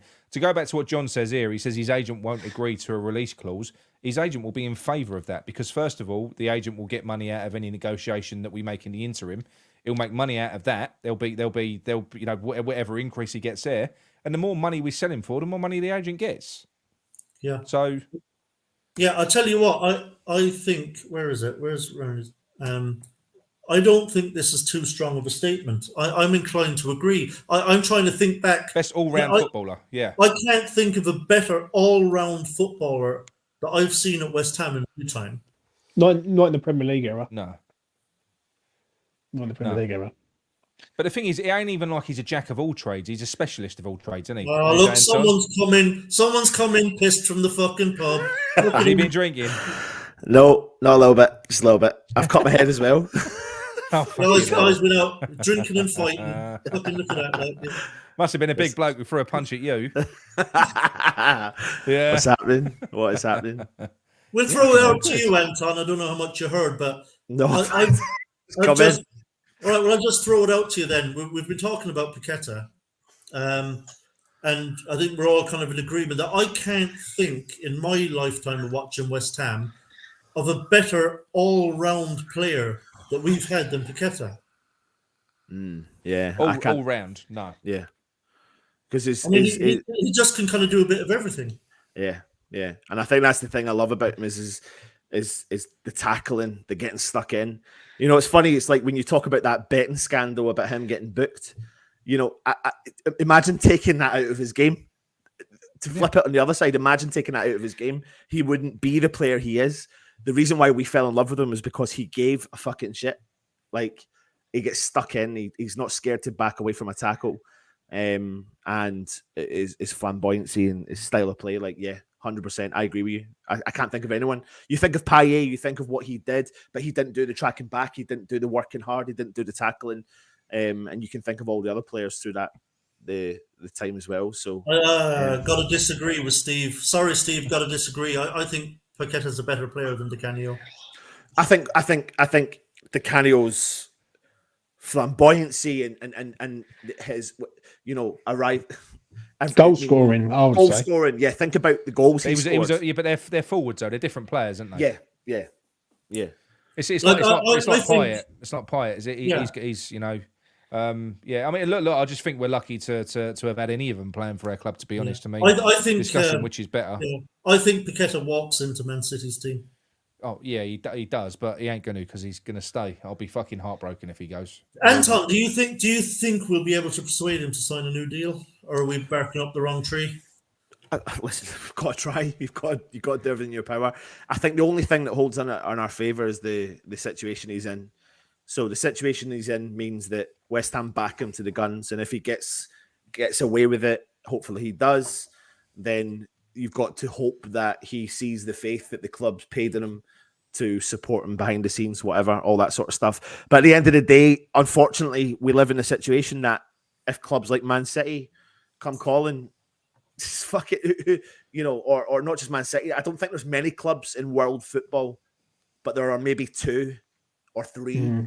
Man City, Real Madrid, maybe another couple that could maybe turn your head. And at Certainly that point, not fucking Arsenal. What was they doing? I know, mate. I know.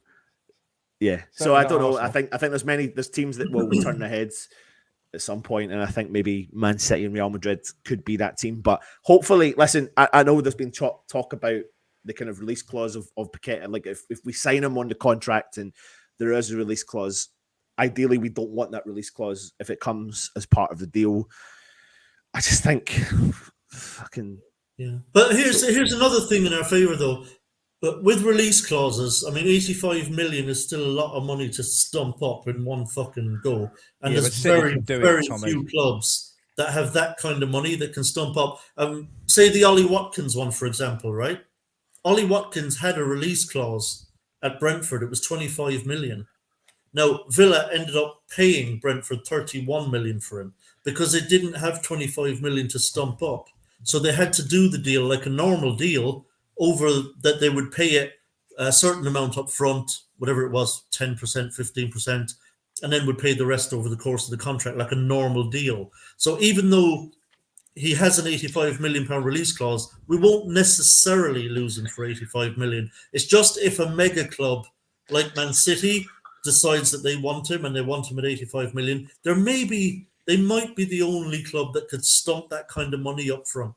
But if, for instance, like Real Madrid come in for him and said, right, we'll give you 120 million That's for, fine. for Paqueta, you'd accept that? Oh, yeah. I mean, listen, we've been in that situation, though, haven't we? Like, when you think about, I remember, just take yourself back to Diangana. Take yourself back to when Diangana left the club and when Mark Noble spoke out. I remember there wasn't many, but I remember thinking at the time, there was a game we played at London Stadium against Swansea and we won the game 1-0, and it was the shittest game I've ever saw West Ham win a game. And the atmosphere was about a year before Burnley, but it was just fucking horrible. And Diangana had played that game, came on as a sub and hadn't made an impact. And when we sold him, made £25 million profit on him. I got what Mark Noble was saying. I got what some fans were saying. But equally, though, that was a deal that actually we don't talk about because we focused on Felipe Anderson's losing money, Sebastian Haller losing money. But the Diangana deal actually was a good deal on paper, and that made sense. So I think sometimes there's a bit of like, if we're going to get out of this situation of protecting our assets to a certain extent, I think there's an argument for both sides. And then we need to try and make sure we protect that asset. I read an article from a Brazilian fucking sports person talking about Paqueta and saying he's by far our best midfielder who's not playing in the international squad right now because of the situation. See, for me, 125 million is not enough. I would go. I think we're talking about a world-class superstar here. Now, I think we are. I think you're looking at 150 Yeah, million. but do you think minimum, but would he minimum? But would he sign that? That's the problem. Like that's what I think. Like, he doesn't owe anything to West Ham, apart from maybe West Ham committing to him as a player. Would he sign a contract with West Ham if we put £150 million clause in? Well, look. We stood by him. Man City pulled the plug. Brazil pulled the plug. West Ham carried on playing him. Yeah, you know. No, that's true. So we never dropped him from the team. Depending on the type of character that he is. But you got to bear in mind as well. You know, the guy has tried the big teams before. He had a stint at Milan. It didn't work. He had to sort of go backwards to come forwards again. And I've got no doubt that, of course, look, I'm not being funny. The draw for a player like Paqueta to go and play for someone like Pep must be massive. You know, it must be huge. But especially because we're not talking about Calvin Phillips here. I think, like you said, Tommy, Paqueta would be confident that he would be going to play. He'd be going there to play as well. You know, he wouldn't be on the bench. And I think, like when you said there about like Paqueta at Milan, the one thing I do remember about that is that they completely played him out of position. Like, they did what we think David left Moyes. wing. Left yeah. wing. Like no, but like whereas for West Ham he's played predominantly in his position. Now, obviously, being out in the left wing, he's still. I think he's became accustomed to that. Where Milan, when you look at the fucking stats of where they played him, like, their system just did not work. Their style of football just did not work for a player like him. Like, it was ridiculous. I just think he's made for the Premier League. Yeah, he is. Yeah. I think he's made for the Premier League. Yeah. And look, I don't think we need to worry anyway because Xabi Alonso will convince him. So it'll be fine. Anyone else noticed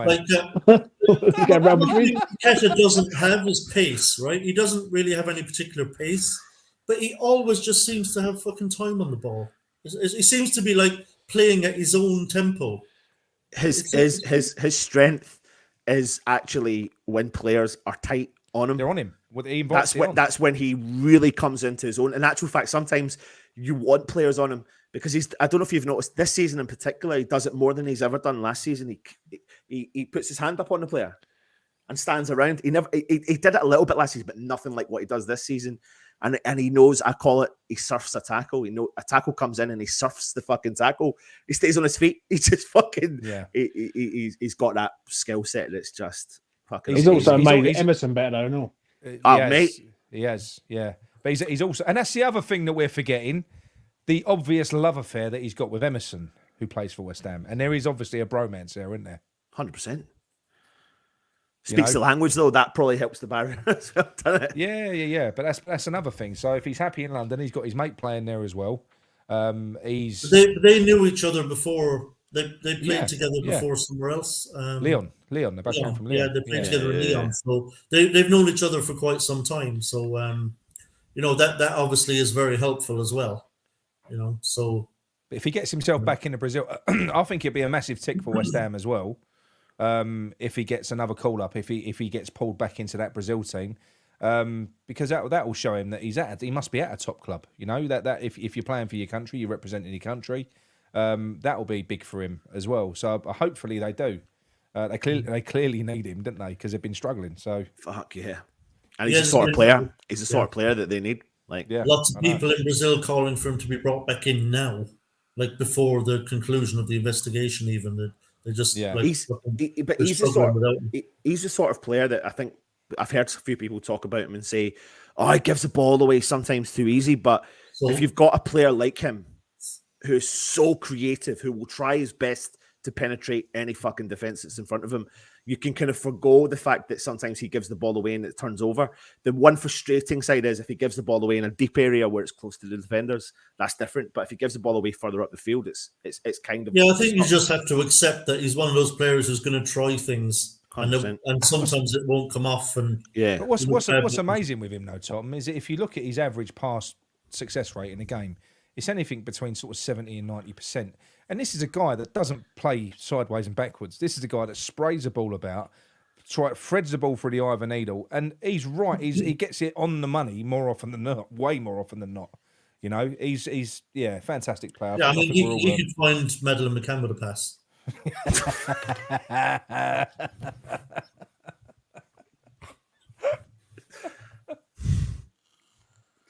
Yeah, he's a special player. Shut the fucking chat down. Yeah.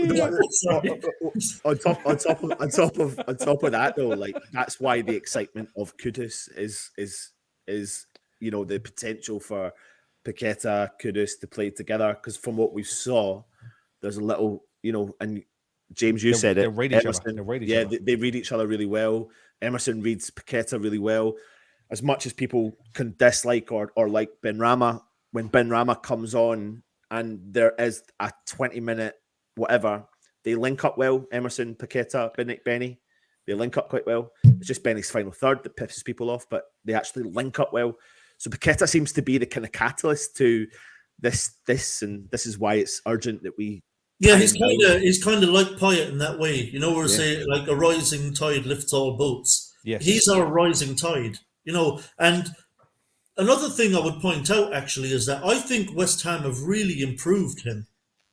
Like I think he's come on a ton from the player that he was at Lyon. He was very good at Lyon, but I think he's come on a ton. Well, playing look with better players and playing how much he's worth now. Better players and better teams. That's working under David Moyes. I was just about to say, is that David Moyes? Look how much he's worth now. James. That's under David Moyes. James. It's because week in, week out, he's playing in a better team and against better teams. The overall standard in the Premier League is much higher than it is in France. Yeah. The standard of competition is higher.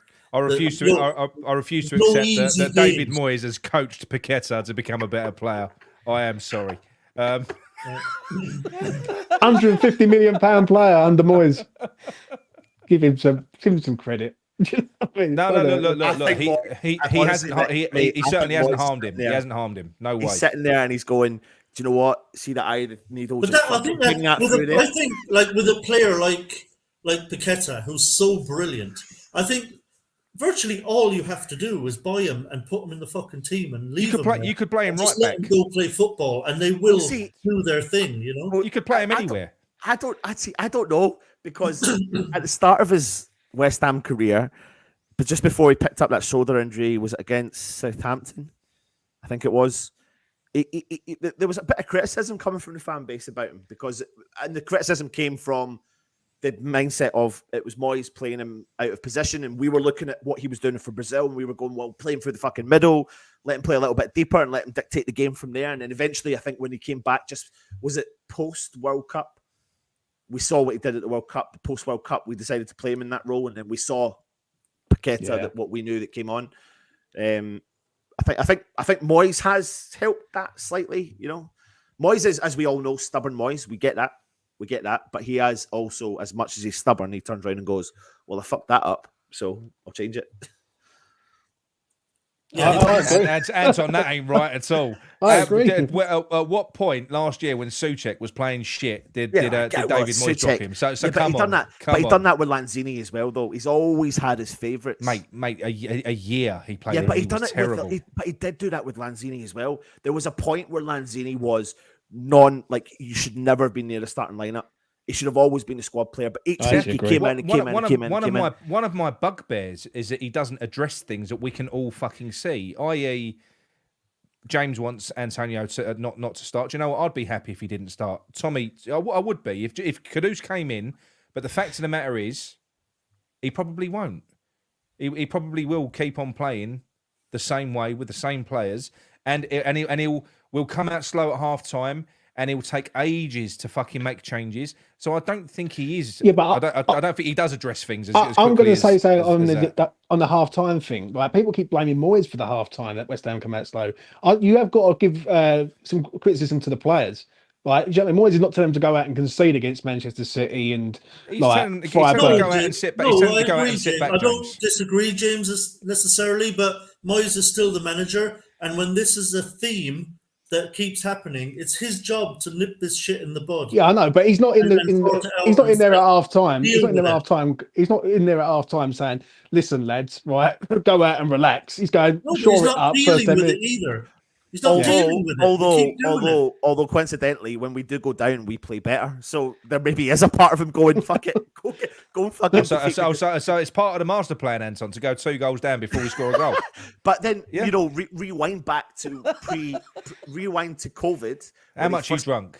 No, rewind when he came back in during COVID, and think about the games that we played during COVID. Sometimes it was I'm certainly not saying he said go out and fucking concede a goal, but we all spoke about it out loud, and we were going, it'll be 3-1 West Ham, but we'll concede first, and then 3-2 was our famous. It was 3-2, 3-2, 3-2, but we always conceded first, and I don't know how you stop that, but for some reason we don't stop that, and it still continues. And as you guys said, halftime happens, we go 1 goal down within fucking 2-3 minutes. For some reason they kick it into gear. This season, I mean, that Newcastle game was a bit of an anomaly because we've kind of taken a lead in virtually every game this year, haven't we? No, Liverpool. We didn't. Well, apart from those two, but the let's sort of start off with we because I think for the first 4 or 5 games, we went in front. Bournemouth, we went in Bournemouth, front. we were up. Yeah, Bournemouth, we won, and then Luton, we were 2-1 up. Yeah, Luton, we were up. Yeah. But a lot of them games we've been comfortable in though. Luton, I think we was comfortable in, and we almost threw that away in the end, James. Yeah, and that one and Bournemouth. I mean, basically, he tried to shut up shop after 50 minutes against Bournemouth. Well, yeah, no, but we had no players there. Let's be honest, we had no signings, nothing, and we just got hammered by Leverkusen the week before. Away at Luton, we were under serious pressure at the end of that game. They scored, and we were hanging on, and we very nearly conceded a penalty. James Ward-Prowse handled the ball, and like that was really hairy at the end of that game. Was that what the Luton game? Yeah. They were really pressing for an equaliser. I get that. I remember watching that game, and I think we done a show beforehand, and people were like 5-0, 6-0, 4-0, 5-0. It was never going to be that, man. Great. Never fucking going to be that at Luton. First game in their home turf.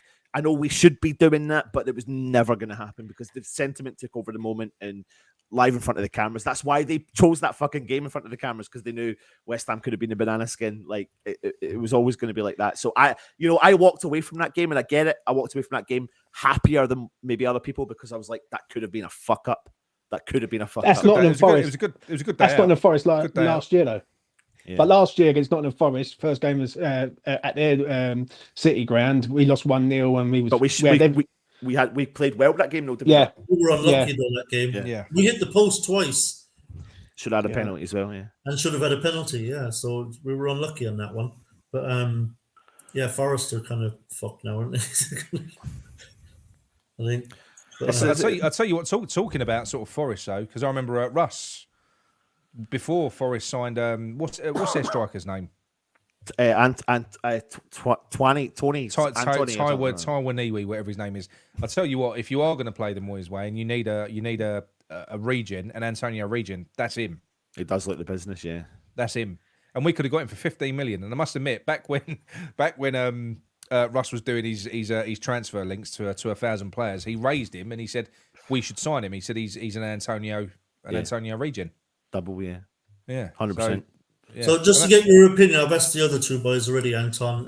Your gut feeling for Sunday, you confident or pessimistic? Or how you feel? Mate, I've always admitted, everyone knows I'm a half glass full West Ham fan, so I go into the game with the mindset that we win. I think, and it's Villa.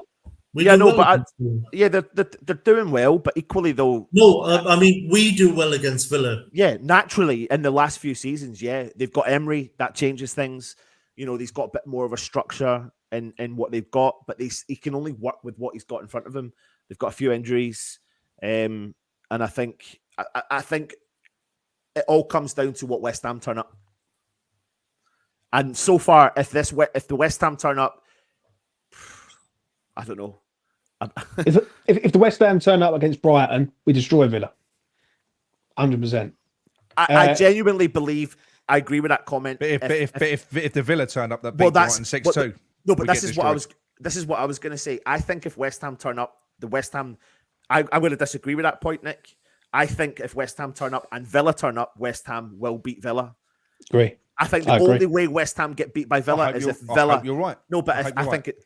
I mean, we don't know. We're just making this shit up. So the only way we lose to Villa is if we have an off day. If we have an off day. Agree. I think the big thing for me is going to be. So it's Moyes' fault. So if we lose, it's Moyes' fault. Is that what you're saying? No, it's your fault. Because we're a better team. We're a better team than Villa. So we're a better team than Villa. So we're expected to beat them because we are the better team. So if both teams are playing well, we beat them. If we don't play well, something's gone wrong. Well, do you know what? This comes back to another point as well. Actually, we have this chat in the West Ham Network chat, and we've got Luke, who we all know, fucking Luke, De Gea, and it's about last season everyone wanted to be Brighton, and this season everyone wants to be Aston Villa. And then my point was, well, no, fuck, I want to be West Ham because West Ham won the Europa Conference League, albeit whatever. And he said to me, yeah, but look at the background and look at all this. And I said, yeah, but if Brighton keep continuing qualifying for Europe, keep doing it year in and year out, then in 3 years' time, I'll turn around and I'll say, yeah, I want to be fucking Brighton. But right now, I don't want to be Brighton because I don't know, and I have questions over whether or not they have the consistency to keep going at that level. All we've seen with Emery just now, and I'm not taking away from what they could do on Sunday, is a little bit of consistency over the home form and qualify for Europe in the Conference League, where last season people were digging us. And Anton, would you swap Moyes for Emery? Absolutely fucking not. Oh my Agree. God! I'm going to bed. Go on, Anton. Go on, give it to these two. I'm going to bed. What the fuck? You wouldn't swap, honestly. No. So you're Not right Moyes now. all the way. You're Not Moyes right all the now. way. Not right now. I've got no interest in swapping the situation of what we're currently in. No. I'm saying start of the season. If it was this season, would you would have rather have stuck with Moyes? Yep.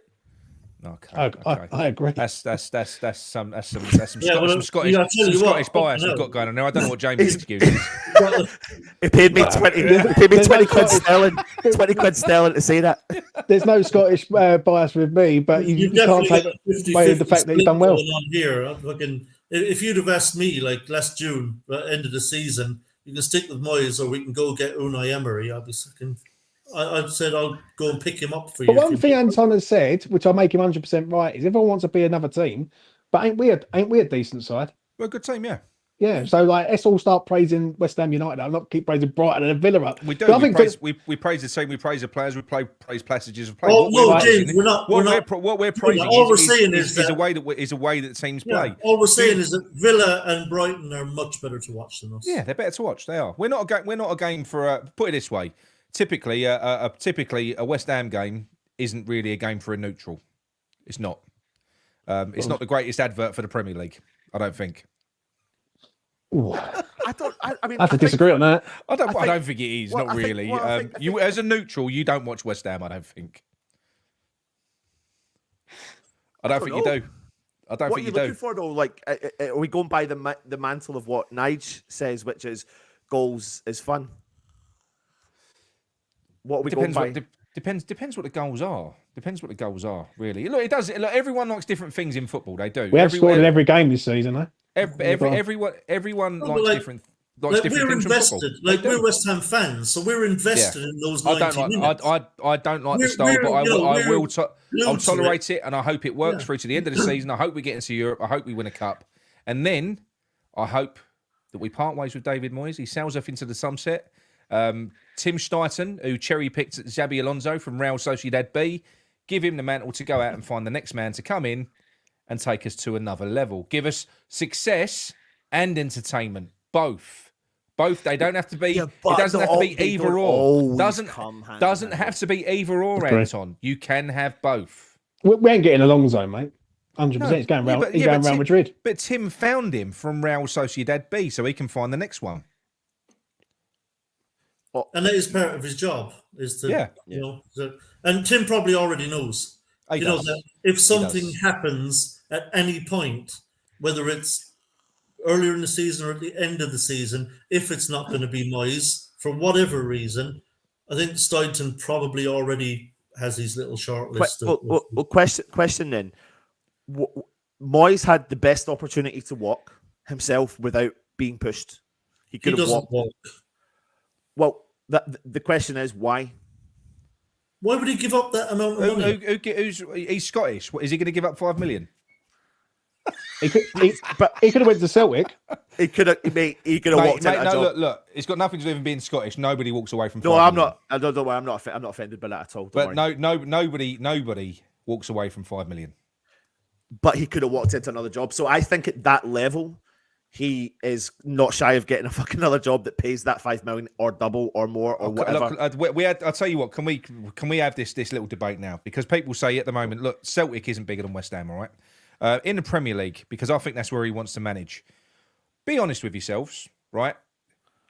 If it's not a disaster recovery job, it's the end of the season. David Moyes walks from West Ham. What clubs are going to be offering David Moyes a job? Many. Which ones? Well, List he them. can go up to Scotland for starters. No, Like, Premier League. Someone would have him, though, Nick. Yeah, but Someone- what top job? Would he have? He ain't going to get a top job, is he? He ain't going to get a job in the top 6, but he's made West Ham into a top 8 side. Do you know what I mean? He's won West Ham trophy. He's got a 6th, 7th, so he can easily get a job at another club. It's not to say he's never going to get another job in the Premier League, but it's just not going to be the same standard as West Ham. Well, in the last 3 years, to answer that in a roundabout way, in the last 3 years, who has given more success to clubs out with the top 6 in the Premier League? Yeah, but but the majority of clubs. That's a great comment. The majority of clubs out there. Look, listen. The majority of clubs out there, I'm telling you, would not be happy. Fans would not be. It's because it doesn't matter about success. It's a bit of a stigma around this type of manager, and that's the pragmatist. There is for most fans of football clubs. Aston Villa would not be happy if David Moyes came in. They would not. Newcastle would not be happy. Brighton would not be happy. The only job that I could possibly see him doing is succeeding Roy Hodgson at Palace or lower, maybe. Maybe back to Everton. But Anton has got a Maybe. point. Like, what else has any other club done other than West Ham in regards of sort of pushing? But also on top of that, though, I do think that his age and this new mantra of what teams are looking for. He's had more money than most managers. But I'd say I don't think he's shy of any money at all. Like, I really don't believe that in his level of job. The amount of money he's been paid off in his whole career. I mean, this Man United payoff must have been fucking ridiculous. Yeah, it's Yeah, it huge. was, yeah. Massive. Right. So he's made for life. He's already said that. He's not, I don't Doesn't think he's matter. led by money. Listen, people who have money don't view money that flippantly. They still millionaires don't turn their noses up at No, no millions. Agree 100%. But I certainly don't think he throws his hat into the mix to go, I don't believe for a second David Moyes believes he's going to be shit for West Ham. If he did, he would have left after the fucking Conference League, because what an opportunity. Go down in history, probably against people's dislike or like, get a fucking statue at that moment. In 10 years' time, there would be a fucking statue of David Moyes. But because he's continuing this, there's a strong possibility that may or may not happen, depending on what he believes in. I do agree that this whole Tim Steidten thing is like quite interesting, because it's like he comes from a background of what you said, Nick, finding Alonso, doing this, doing that. He's got that history. That's really interesting. But there seems to be something so far from what we saw that's clicked between the two. And hopefully that continues. Tim Steidten's 2 players are still yet to start a Premier League game. Mavropanos and Kudus. But they're... Yeah, I know, but that's just... But Kudus has made an impact. Well, that's a fact. Clutching at straws, though, isn't it? It's not. That's a fact. So Alvarez played for the same team as Kudus, straight in. Right. Kudus is an impact player. We'll see what happens on the weekend, see if he starts. I think you will. This to you, Anton, if I can, because I asked this question of James and Nick earlier. For you to give David Moyes a new contract at the end of the season, what would be the minimum required this season for you to be persuaded to give him another long-term deal? Premier League title, Champions League. Nick, quiet. Genuinely. He's a rogue. He's a rogue. That one. I would take. There's a couple of differentials. So I'd take a League Cup and a top 10 finish. I would take going far in Europa League and finishing in the top 6. But I would take that because that's a level of consistency in a league that is bombarded with fucking shitloads of money, and people are always, outsiders are always looking at West Ham as you're punching. How many years can we punch? As much as the Premier League form was shit last season, I get that, but I'm happily take that if we win another cup. Yeah, but we can't keep poor mouthing it though. I mean, he spent a fucking lot of money. This club million. Spends a lot of money. Yeah, 50 million quid on Paqueta. A lot of money, and a very, very good squad of players has been assembled. So what is it? So what is your expectation then? Because like you're saying about 400 million, and I would say basically he's repaid that by winning us a trophy, like the first trophy in 43 years. Now that's an expensive trophy, James. Yeah, but it's an expensive trophy. I'm talking about to the owners. 43 years with loads of different managers and loads of different moments. You've got to respect what he's done, like I've always said. But what's your expectation then? Like, because you can't, like, if you're saying that you're going to go and get a new manager and all that, as I said earlier on, I'll say it again right now, that manager's got to do the same as Moyes or better.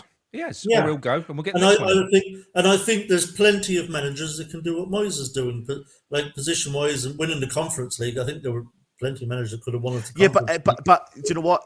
On that point though, Tommy, is there though? Because you know, I don't know, but I know, but we were joint favourites right from the off to win it. But we it's fine for us. We were expected to win it. 100%. It's fine for us to say that. So we're Tottenham. So we're fucking Leicester. And they fucked up. Tottenham, it doesn't matter whether Tottenham voluntarily bailed out of it. It doesn't matter though. They still done what they've done. Weren't interested. Every single one of those players and every single one of those fans would have wanted that cup. Yeah, Aston Villa. The fans. Yeah, 100%. The fans will. All fans want cups, of course we do. Yeah. But what the actual clubs want, the owners, that's two different things. It's probably worth more to the club to finish 3 spaces higher in the Premier League than what it is to win a cup. But it's worth more. You get more money for finishing 3 places higher in the Premier League. But if we go back to Viborg, when we had to qualify for the Conference League, that starting 11 wasn't our first starting 11 out in the Premier League week in and week out. My whole point in this, Anton, is that like I think it's being overplayed that Moyes has worked some kind of miracle at West Ham. He hasn't. He's a manager who spent a shit ton of money and has gotten results that he fucking should be getting. He hasn't done anything miraculous. But you're not giving. You're not giving him overstate what he's done. He's getting respect for you're not giving him no credit though. Given the money he spent, he has got credit. He hasn't got no credit at his disposal. Well, what do you want me to do? Put a statue up in the front row? He's going to have a statue outside the ground, Nick, which you're going to see all the time, mate. Which is going to probably drive you absolutely mental. But the problem is, something to piss on the match day is nice. Right. The problem is that you can't give him no credit for what he has done from 3 years ago. Yeah, 2020, Bournemouth at home, right, when he had to take over and we win 4-0. and we're fighting in a relegation, and then we have to go into a COVID. But you keep saying that, oh yeah, Moyes should be doing that. Moyes should be doing that. Yeah, it should Moyes, be. In the Moyes is Conference doing League. that though. Yeah, Moyes in is the doing that Conference though, League. isn't he? Yes, at the moment he is, and I've said the whole Well, way through. respect him then. I You do respect him. I do He's done respect him. well. But I it's don't like, enjoy the football. You can praise him, you know. we It's do okay, respect lads. him, James, and he's done well. Praise it. But some What do you mean? of you are talking like he's When taking this yeah. Messiah shit far too seriously. No. Hold on a minute, yeah. But you've got to see where we've come from over the last, say, 20 years.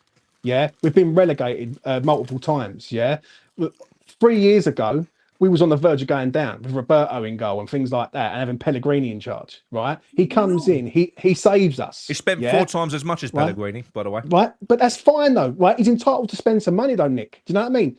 When he saved us, James, when he saved us after 19 games, I think, what did he have? 18 points? After 18 games, Pellegrini had 19 points. How many points did Moyes get in the second half of that season? Did he Same save amount us, of Nick? points. Same amount of points. He didn't do any better than what Pellegrini did in part 1 of the fucking season. Right, he Nick, didn't did he save us. save We us? were 17th when he came in. Right, We were 17th. We weren't in a relegation zone.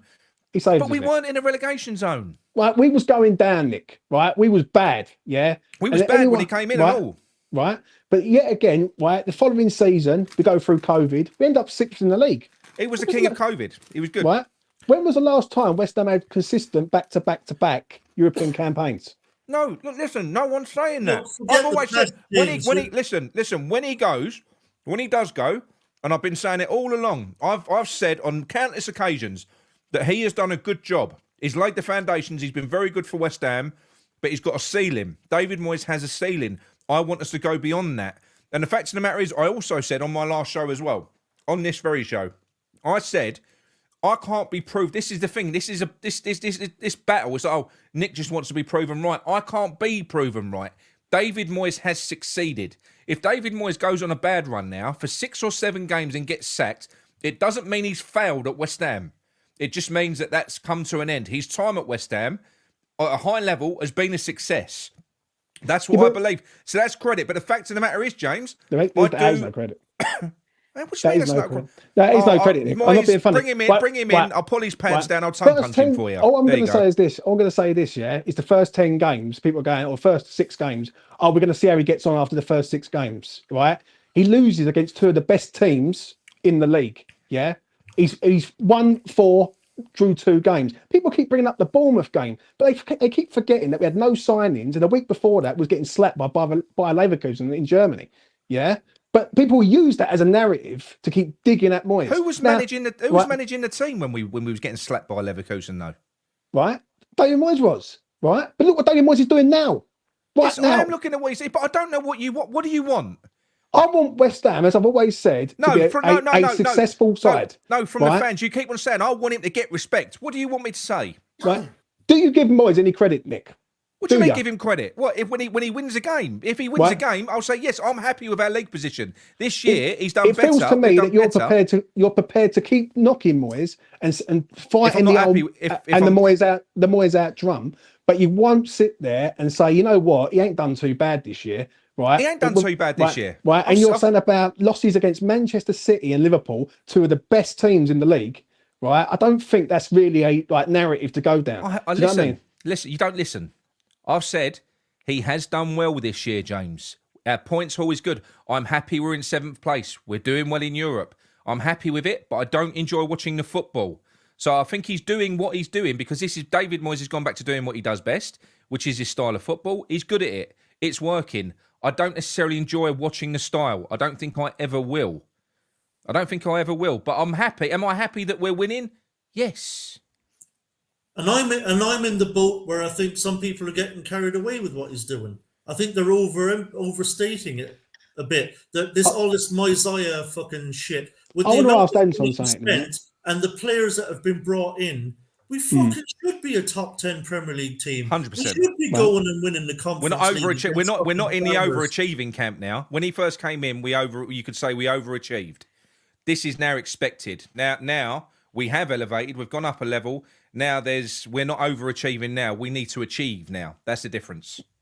That's what we need to do now. We've moved on as a club now. what we're doing right And now. David Moyes is part of that. He built some of the we foundations should be there. doing this. Yeah. You know, we should be fucking, you know, inside the top 10 with the money we spend, with the kind of players that we buy.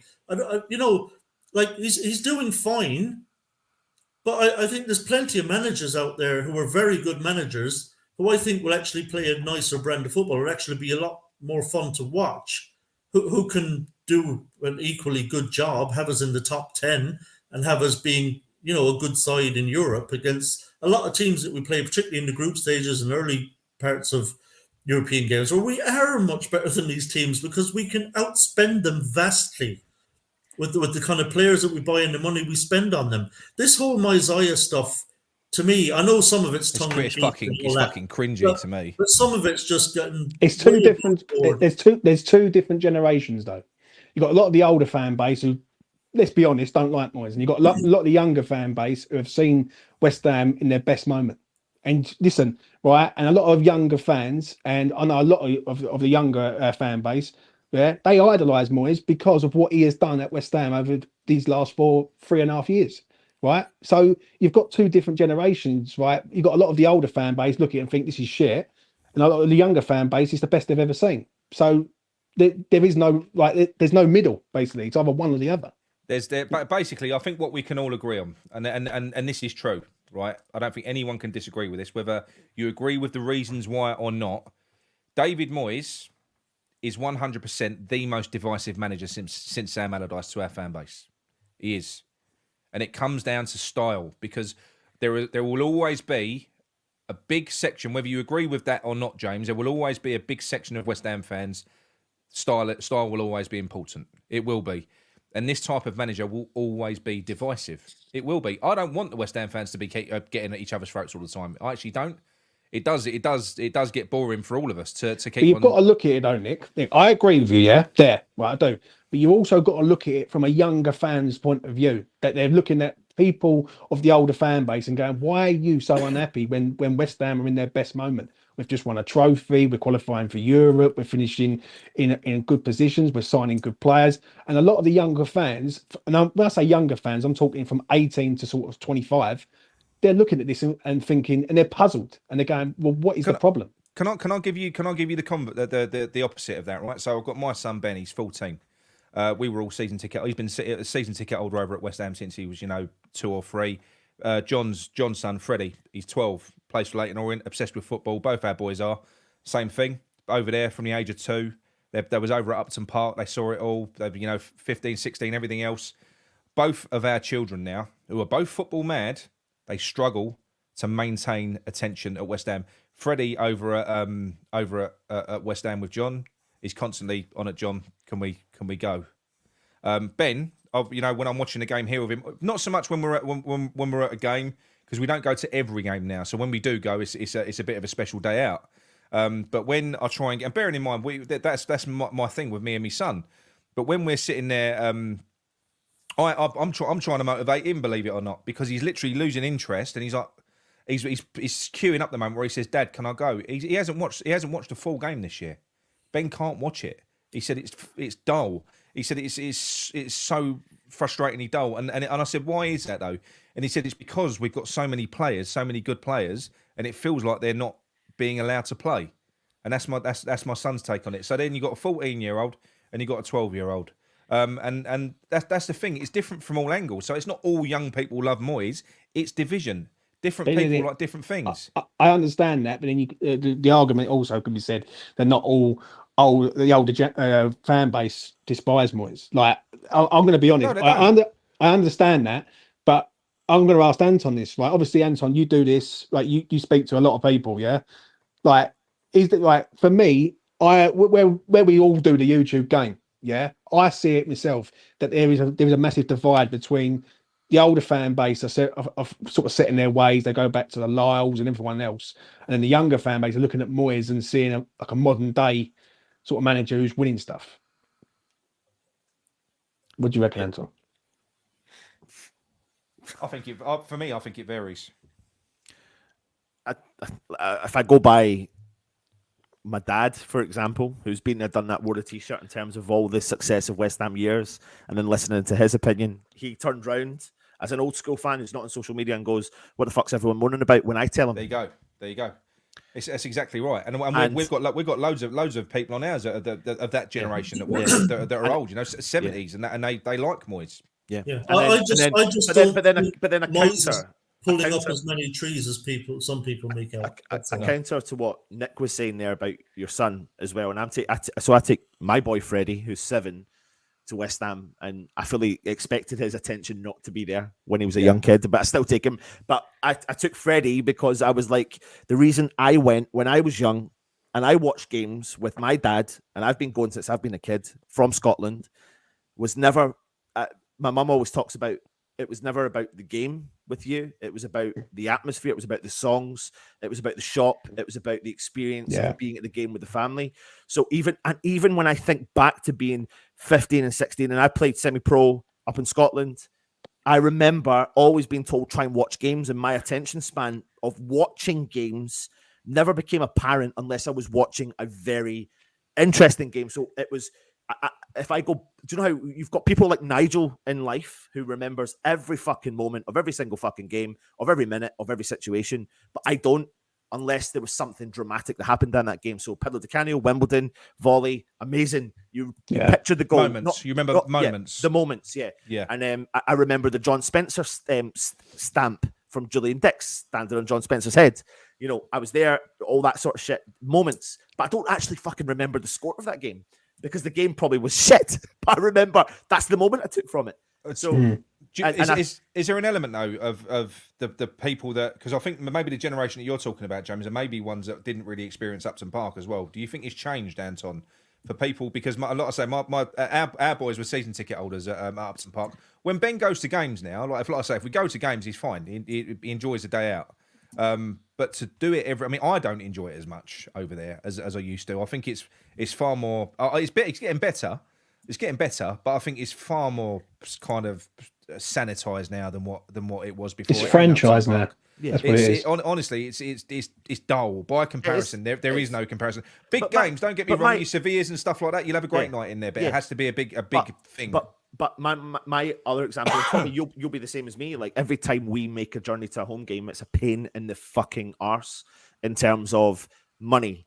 So and a home game for us is like an away game for you guys who live close to the stadium. But I have spent years traveling and spending my fucking money to turn up and watch West Ham be smashed by Liverpool 4-0 at Upton Park, to watch West Ham be drew 0-0 against Sunderland with one of the worst ever games I've ever saw in my life. And that's just, and for some reason, I came home and I booked my flight to the next game and went back again.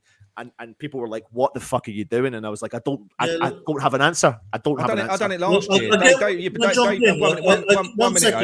David Moyes delivered 2 of the worst days out of football that I've ever had last season. Brighton away, Crystal Palace away.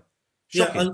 Yeah, I get what you're saying, Anton, but we talk about back in the day, Upton Park and all that. It was a different world. But sometimes it was shit. Genuinely, back in the day. Big time. Can I finish, James? Thanks. That was little old West Ham, right? We were just another team that were just also-rans, just getting by. In the last 5 years, we are one of the biggest spending clubs in world football.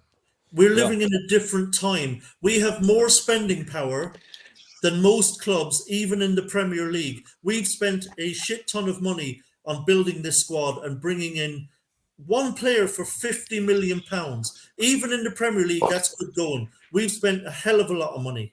Last summer, I think we were 3rd in the world on spending on players. But you support West Ham, Tommy. We should. We're not that West Ham anymore. No, but you support West Ham. Hold on, you support West Ham for the love. You don't support West Ham anymore. We've assembled a very, very expensive squad.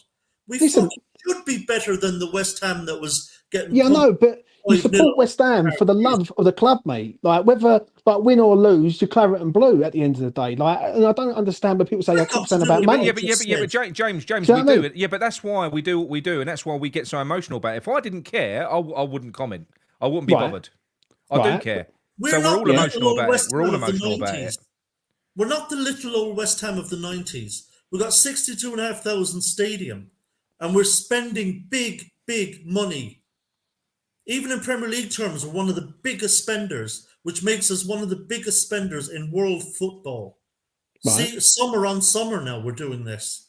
Moyes has had massive financial backing that previous West Ham managers couldn't have dreamed of.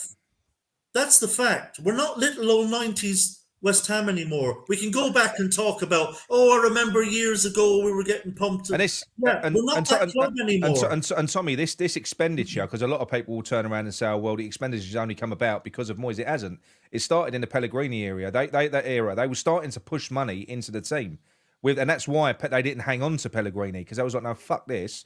So they've been pushing. They've been trying to fatten us up. They've been investing in the club. You know, we all know eventually a sale is going to come. We're worth an awful lot more now than what we were. We're an established top team, so we are not now a team that, as Tommy says, we are now a top half team, and we should be. A bad season is 10th in my opinion for us, because that means that we've finished the bottom of the pile of teams that we should be competing with. But again, to counter that, if you look at when was the last time, I don't know if this is a good argument or not, but Newcastle haven't won fuck all for 30, 40 years, whatever it is. I don't know how many years it is. It's coming. Ain't going to take long, is it? It's coming because they're spending the money like we are. Well, yeah, but equally, though, they do have the investment coming in. And then when you talk there... We've spent more. But they will eventually overtake that, obviously, eventually. And that will come naturally with the amount of money that they spend. But then you look at Pellegrini and you think about the Sebastian Hallers and you think about the Felipe Andersons, and you have a certain manager. We weren't signing players at that time to appease the team. We were signing players to appease the fans. And Pellegrini was that manager. And the only difference I've noticed, and the one thing I'll say, in the one signing we made... No, we were signing the players Pellegrini wanted for his style of play. It's the ones he wanted. Work out. The ones he wanted that were the glossy signing. So when we signed Felipe Anderson, it was the fucking glossy Brazilian coming from Lazio. But when you look at the comparison to Felipe Anderson, the impact he had in comparison to the impact that Tommy Suchek had, that when we signed him, nobody fucking knew who he was, but he came in and he made a big difference. And Sufal. And Sufal, as an example, were two players that nobody knew anything about and were underwhelmed by, but have overachieved by. Not last season, granted. Not last season. Yeah, some players proved to be very good value for money. Sure. Yeah, the money that was spent, I don't think it was. Anton, all of our managers through history have done that. Sam Allardyce performed miracles with some of the players that he signed. Absolutely. Bilic signed some fucking brilliant players in that window. 10.8 million, Dimitri Payet. Yeah. So it's it happens. Absolutely. That. But the other thing as well, as well as all the good players that were signed, you've got to look at your Vlasic's. You've got to look at the Aguirre that looks like he could be on his way to failing if it carries on going like this. You've also got to look at the Craig Dawson that was signed. But you got to look at Scamacca. There's a lot of players for every that doesn't change how much money we've spent, James. I know, but you've still got to But we're very good. Of course, every team does that. I'm willing to accept a Scamacca and a Vlasic if we get some form of success. Like, yeah, and I'm just saying we haven't got. It hasn't like we've got every fucking signing right, because we haven't. No, we haven't. Absolutely fucking not. And also going back to the point about someone mentioned David Moyes' contract. I had this conversation with Luke recently, and I've just got this vibe about David Moyes. I don't think David Moyes is leaving West Ham, but I don't think David Moyes will always be West Ham's manager. I think David Moyes is going to move into some form of fucking role within the club, because of the foundations that we all have said during the show since I've been on, the foundations that he's helped to cement. Now, that doesn't mean he's going to come in and take a overriding role, a decision-making role, but I think for his achievement, and for West Ham's history of way we treat people, legends of the club, the history of our club of treating legends of this club has been fucking diabolical. But they are desperately doing it to change it from players. Anton, this is where you lose me a little bit there, because I think if you look at it, for instance, Thomas Frank, who's managed, he's got a contract at Brentford where he's scored on a KPI basis, like you'd score contractors at work and stuff like that. He has to meet certain criteria, and he's got all sorts that he's got to adhere to, not just winning games. He's got to be securing the pathway for talent coming through, maximising the value of all the players that he's got. If there's so much that he gets scored on. when you look at that, I think David Moyes' success has been based around 11 to 13 players that he focuses on. And that's it. So his success has been on the pitch. I don't think that in terms of him, I don't think the success off the pitch has been great. He fucking falls out with people for fun in terms of playing staff. He kind of alienates players. We know you've got Fornals who wants out the door now. Look how many went in the summer. You know, Antonio wants out. Cresswell wants out. You know, he can't drop any players because what he's done is he's developed this very old. And this is another reason why he's no good for the top level, because he's an old-fashioned manager in the way that he runs a team. He's got this set 11, this first starting 11. You can't do that if you want to attack every competition, top competition, on all fronts. You physically can't do it. So I don't buy that David Moyes has been great for every aspect of West Ham. He's been good for us on the pitch, getting results. But I don't think... I mean, you've got Tim Stein. Tim Stein is a fucking expert at setting things up, being a director of football. That you suggesting that David Moyes would be elevated above Tim Stein, telling Tim Stein what to do? No, I just think there's been an element of foundation building. And whether all of it or some of it has gone by David Moyes and the recruitment that's been made and the mistakes that have been made along the way, we can't deny that things have changed in the foundations of the coaching setup, whether that means West that Ham are more players... stable now. I do believe there's a stability, whether Moyes goes or not. The coaching setup, the revolving door that is Moyes' fucking coaches. Well, to be fair, He's though... entitled to do it, isn't he? You know, to be fair... It's never his choice, they leave. Yeah, but to be fair, though, the only ones I can think of, if we talk about Stuart Pearce, he was always fucking going. He's not gone back into another job. He doesn't want another job. He's quite clearly come out and stated that. Mark Warburton was always going to be a temporary fix because he's a manager.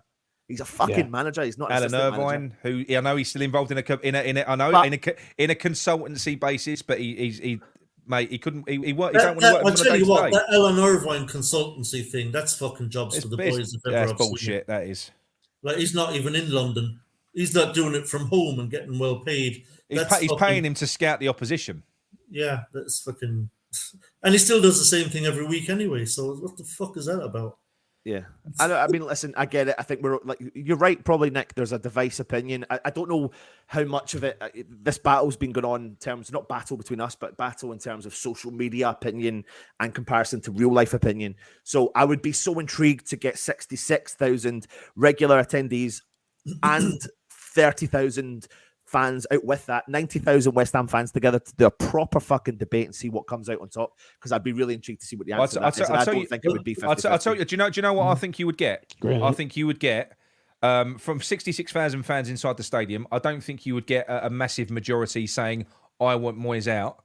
But then if you put a poll out to say, would you be happy if David Moyes was to sign a contract and be here for 4 more years? You wouldn't get a majority signing that either. It's like you're stuck between a rock and a hard place with David Moyes because they don't enjoy the football. So although they're grateful to him and they don't want to get on the bandwagon because there's a lot of centrists. It's like with politics. You've got extreme right, you've got extreme left, and you've got most people that sit in the middle. In terms of football, the centrists are the ones that just want to go to football and sit and and just see us play, watch us win. They don't really care about the manager. That's where most people sit, I think. But I think if you gave most people the option to say, what about we give David Moyes a contract now for 4 years? I think most people would go, no. I don't think, though, I don't think West Ham would give Moyes a contract for 4 years. 4 years, 5 years. I think even a 3-year deal is good enough. That's fucking too long, though, isn't it? 3 more years. 3 more years of like Europe and doing something. Like, I just don't get that. Okay. Well, let me give you this. Let me give you this as an example. We give David Moyes a contract now, playing the way that we play. Say, for instance, heaven forbid, we don't have a terrible season, but we don't win a cup, and we finish just outside the European places, which means that next season, all we've got is David Moyes probably minus Paqueta, and what? Would you be happy with that next season? Yeah, but it's the worst case scenario again. It's a likely scenario to not finish in the top 6 this year. Well, I disagree, Nick, and I have a 50 quid bet with you live on the stream that we finish in the top 8. Because I'm not going to bet on West Ham. I don't know where they're going to finish. Because I believe in this team, mate. I believe we'll get in the top 8 this year, 100%. Yeah, but then equally, though, like, I mean, the seasons, I mean, look at fucking Brighton. Who made the point earlier on? Aston Villa smashed them 6-2. We smashed them 3-1, but they can still turn up against a team and still look a bit decent, and it is a bit crazy. I do think from 4 down to 10, it can be anyone's game, really. it's always going to be a tough one. But I agree with you. I don't think many fans. I don't think fans would want 4 years. Let me put it to you this way, Anton and James. Given the money we've spent and the players that we've got, should any manager at West Ham right now be expected to have us challenging for a European place? Yes. Or is this Moyes is just special and that's why he's got us up challenging for Europe? Should any manager have this West Ham team challenging inside with this level of investment, having spent 400 million, having spent 400 million? Not any manager, but look, let's say, for instance, we had a conversation. It might not have been you, but there was an awful lot of people. No, I mean what I said, Nick. Should any manager at West Ham be expected? They should be expected. It should be their target. It should be their target. Challenge for a European spot in the Premier League. It should be their target, but I don't think it would happen under every manager. No, but under a lot of managers, it would. Under a lot of managers, it would. Yeah, I think the expectation is there now. Yeah, so Moyes isn't doing anything special. I think he kind of is. It might not be nice to look at, but I think he is. I mean, if this continues, go back, we've had the chat, the first 6 games. I don't know who mentioned it. The first 6 games of the season, not many people had us having any points after the first 6 games of the season. I'm a bit like Russ, though. Russ makes the valid point. Like, I do go into every season thinking, let's get 40 as quickly as we possibly can. I don't think about European places. We've got to be looking beyond that now, mate. Maybe how can we? But the thing is, maybe that's part. I think this might be part of the problem, though, because not a problem. West Ham anymore, Anton. It's not about survival anymore. It shouldn't be. Well, it was last year. Look at last year, yeah, but it shouldn't be. We all agree it shouldn't have been last season either. But this attitude with the money we've spent, the squad we've got, let's just get to 40 points. Make sure we don't get relegated. I think we've got to say we're beyond that now. We're beyond that. Listen, I completely agree with you, but I think a lot of the fan base still think like that because it's ingrained in our fucking bones. Do you know something? Explains why they like the but that's why because fans that think like that are happy with the comfort blanket of David Moyes. It's not a comfort back now, is it? I mean, but I do think that there's who mentioned it, but the squad, like, and then I had this. We had this conversation about when David Moyes was at Everton. He worked with a small squad. He worked with a small squad and no striker. The game has changed now. Yes, that was 10 years ago. But David Moyes, the game has changed, and David Moyes is kind of still doing the same shit, and that same shit seems to be getting West Ham over the line to where we want to be in terms of a club, but not what we want to see maybe necessarily on the park, which is the excitement overload, which is what fans do crave. Of course they do. They want that mixture, but I will forego fucking fancy football to win shit. I will. I don't want to be Newcastle. I want to win shit. I want to win it. But what I'm saying is, I agree, no. Listen. So what you're doing is you're. I understand what you're saying. If we have a completely shit season, we're using the barometer of last season, and we win a trophy at the end of it, you won't care about the season before it. But you won't win something every year. Not every team can. You know, there's only a certain amount of trophies to go round. Yeah, but we're not going to finish in the top 8 every year. There's going to be seasons where things are going to happen. So if you don't, I think for him to even be considered for a trophy, he has to win something, whether that be a European place or a trophy. So that either needs to be a European place that he qualifies for, or a trophy, or in my opinion, it's definitely time for him to move on. I don't even think he should get off the deal after that. I do think he thinks that. I think he thinks that either qualification or winning something is realistic under his terms. And I agree with you, Nick. If he doesn't this season, I think he then walks without even West Ham making a decision. If that doesn't happen. Well, no, what I want to happen is I want him to win another trophy because I want to win another trophy, and I want the club to do the right thing and say, thank you, David Moyes. Now we're going to move on because we are an ambitious club. Thank you very much for what you've done. We're going to go out and get the next guy in to realise the project and try and because look, listen. If we're gonna keep improving, which, as Tommy said, the amount of money that we've invested, we're not fucking around now. So we are trying to push ourselves on. If you're going to crack the top 4, right? If you're going to crack the top 6 or the top 4, and you're going to be playing in the top European competitions where you're playing against top teams, you can't low block. You can't bore your way to the top. You can't. You know, if you have a look at all of the top teams now in the Premier League, they don't low block their way to the Premier League, do they? They don't. Yeah, but we're on a different level to them teams, though. Yeah, but I'm not saying that. But he would be doing the same thing then because that's his style, James. Which is why I said he would need to change. You need to change if you want to move on and win all you can do. Then you need to change your style eventually. Eventually, you do. And it's unbelievable. A few years ago, we would have dreamed of a trophy. We'll get one now, and people will, well, like, Well, here's a question though: if he does win, James, win a trophy, happy for another 40 years, is it? But here's a question though: if he does win a trophy and or he does qualify for Europe, what do we do? If he wins a trophy and we If he wins a trophy and we qualify for Europe, or not one or the other. So it's I don't know what the club. I don't know what the club would do, but I would still shake his hand, say thank you very much, off your pop. I'd be the same. I would. Tommy? But I would be grateful. I would be grateful for what he'd done. Yeah, I think qualifying for Europe, you're talking. It's likely this season that to qualify for Europe, you need to finish top 8. I think we should be finishing top 8 in this league, frankly. Given our investment and the players we've got, we should be a top 8 team. We shouldn't be a mid-table team with the money we've spent. I think that would be too low for us. So my minimum expectation is that we'd finish in the top 8. We should be. So again, I don't think he's pulling up as many trees as some people make him to be. By doing that, I think he's done a decent job by doing that.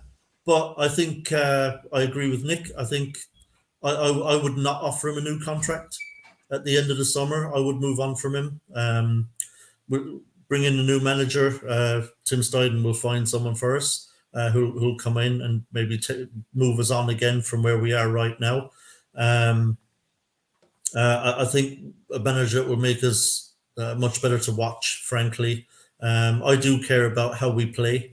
I'm not all about the results unless they're amazing or something. You know, if the results were absolutely amazing, if we were really punching, then I'd be saying, okay, maybe. But we're not. We're doing what we should be doing. You know, the Conference League was there to be won. Thankfully, we were able to do it. European qualification is there for us this season, and we really ought to be doing that, especially if it goes down to 8th place. Yeah. We should be qualifying for Europe with the team we've got. And I think another manager could equally do that. Another decent manager, and I think very possibly do it in better style, frankly. Yeah, I think so. And look, with me as well, listen, my mind isn't for changing, Anton, either. It's not for not changing, but the thing is, I'm cynical by nature. We've won a cup that could have gone either way, but prior to that, it was 18 months of shit. I need to see more this season. If I see more this season, my mind could change. It could change. It's not. There isn't like my mind. There is no way. If I'm presented with new evidence, then I'll change my mind. But what I'm not going to do is, after 5 games, 6 games, 7 games, flip flop, change my mind in that direction, and then if 6 games goes that way, so basically now I'm Moyes in. Fuck, he's gone shit again. Now I'm Moyes out. Oh look, he's won 3 games. Now I'm Moyes in. I'm not doing that. So I've kind of my belief is at the moment I've seen enough to think that we would benefit as a club with the amount of investment that we give if we try to move on with a more progressive manager. There's never any guarantees, but that's my belief. Can Moyes change my mind? Well, yeah, of course you can. If this season, like we said earlier on, we knock Arsenal out, we end up winning the EFL Cup in the league, we relax, we start playing more football, we get these players in. Could my mind change in? Of course it could. But for me, yeah. But where I am at the moment, if things carry on the way that we are in terms of style and that sort of way, that will always be a bugbear of mine, and I can't help that. That's just the way that I am. And there's a lot of people that think like that as well as there are a lot of people that only care about the result. And I think, I think it's always going to be divisive, Anton, isn't it? I mean, David Moyes' question will never go away as long as he's the manager of West Ham. But at the end of the day, it's about results, because every person here would complain if West Ham were playing amazing football and losing every week. everyone would be doing their stuff and saying this is Everyone not would be acceptable. agreed then, We James. wouldn't be playing amazing football if he was losing every week, though, But, James. but you can't have it both ways at the end of the day. You got to, like, at the end of the day. That's it. What do you mean it you is can't have it Stop both doing ways? that. What do you you mean can't you have can't? it both So ways. what you're saying is you can either play good football or win. No, I want to see West Ham win, and what West Ham are doing are winning. What do you mean you can't have it both ways? Explain. West Ham are winning with a style of play that suits West Ham United Football Club right now. No, it's the way that suits Moyes to play. It suits Yeah, Moyes, and Moyes is the fans. manager of the club. Yeah, he runs the show. Yeah, and always about flip flopping from side to side. Listen, right? Last season, I said it quite openly. Right, if he doesn't win the trophy, he deserves to walk because he's failed. He's failed in both competitions, Premier League and in the Conference League. But surely he deserves benefit of the doubt this season. Like benefit of the doubt. Give him some benefit. Well, give him benefit of the doubt. He ain't being sacked, James. He's not being sacked. I'm not getting him sacked. But so he's got the season to basically this season. And so what I'm saying is what people should do, which is typically what I do, is analyse the game how you see it and comment on it how you see it. I don't basically go about focusing on the opinions of other people, how they see the game. So all you've got to do, if you're happy and you're positive about it, that's all you need to be. If somebody's unhappy, it's free speech. At the end of the day, we're all allowed to see things and analyse it the way that we see it, in my opinion. So I don't care. I can understand why people were happy with every aspect at the moment. I can see that. I can understand it. I respect it. I can also understand why people are not happy as well, fully. You know, I think most people are happy in terms of our results and everything else and how we're doing. Most people will be. But look, you know. Yeah, and that's the thing, though, Nick, isn't it? Like you said, like you're not for changing. I'm the same on the other scale. So I've been consistently. I am for changing, is what I meant. Sorry, I know, but what you mean is now you're not. You're where you are at. I need more evidence. Right. I need to. Yeah. So that's what I need for me. But I also need to flip that. And it's not being controversial. I need the evidence the other way. To look at it the other way. I'm completely opposite. So I've been Moyes in. I know you're not saying me. I've not flip-flopped. I did a show with you last year. I did a show with you last year that I was very, very close to being close to, for the first time ever, going, I am now Moyes out. And it must have been around about the Fulham game when the board supposedly said it's a must-win game. And I think the game that really changed it for me was Alkmaar. And that was it. That was it. Like, you know, commitment. We were never going to change it there and then. And bang, the rest is history. But as I can see so many comments, you're right, it is divisive because some of the fans are totally all over the shop when you look at the comments here, and the same when you watch all the different shows you watch on YouTube or whatever it is. But I think Ronnie Bubble said something there. Do you really have to be Moyes in and Moyes out? I don't think you do. No, you don't. No. You don't have to give a fuck. I mean, how it stands at the moment, I'm not saying Moyes out every week. I'm not. I'm just complaining about the style. I think Moyes could do better. I think he could. I think he can, and I think he possibly could do. I'm not saying Moyes out just by the fact that I'm moaning because I'm not enjoying the football style. I agree with you though, because that's me saying, Moyes out. Look, listen, if he went tomorrow, would I be unhappy? I'll be honest, no, I wouldn't be. But if he's here and he's winning games and we're doing all right, I'll fine. But I see that point because I, if I'm watching a game with my dad again, who's not on social media, and for example, we need to make subs, and my dad's going, "Fucking hell, son, why are we not making subs?" And I'm like, "Well, I don't know, Dad. I don't fucking know. Why is Moyes not making subs? He's doing it now this season, but last season he was waiting till, like, as we all know, frustratingly long to make these substitutions. So yeah, you're right, 100%. My dad's Moyes in, but he was getting so fucking frustrated at the style of play. He was going, "Why the fuck are we not changing it?" He couldn't get it. I couldn't get it. Nobody could get it. But again, it depends on how you look at the game and what you want to see on the park and results, style of play, the divisive fan base. I think it's just personal to everyone, and I don't think no one's wrong in it.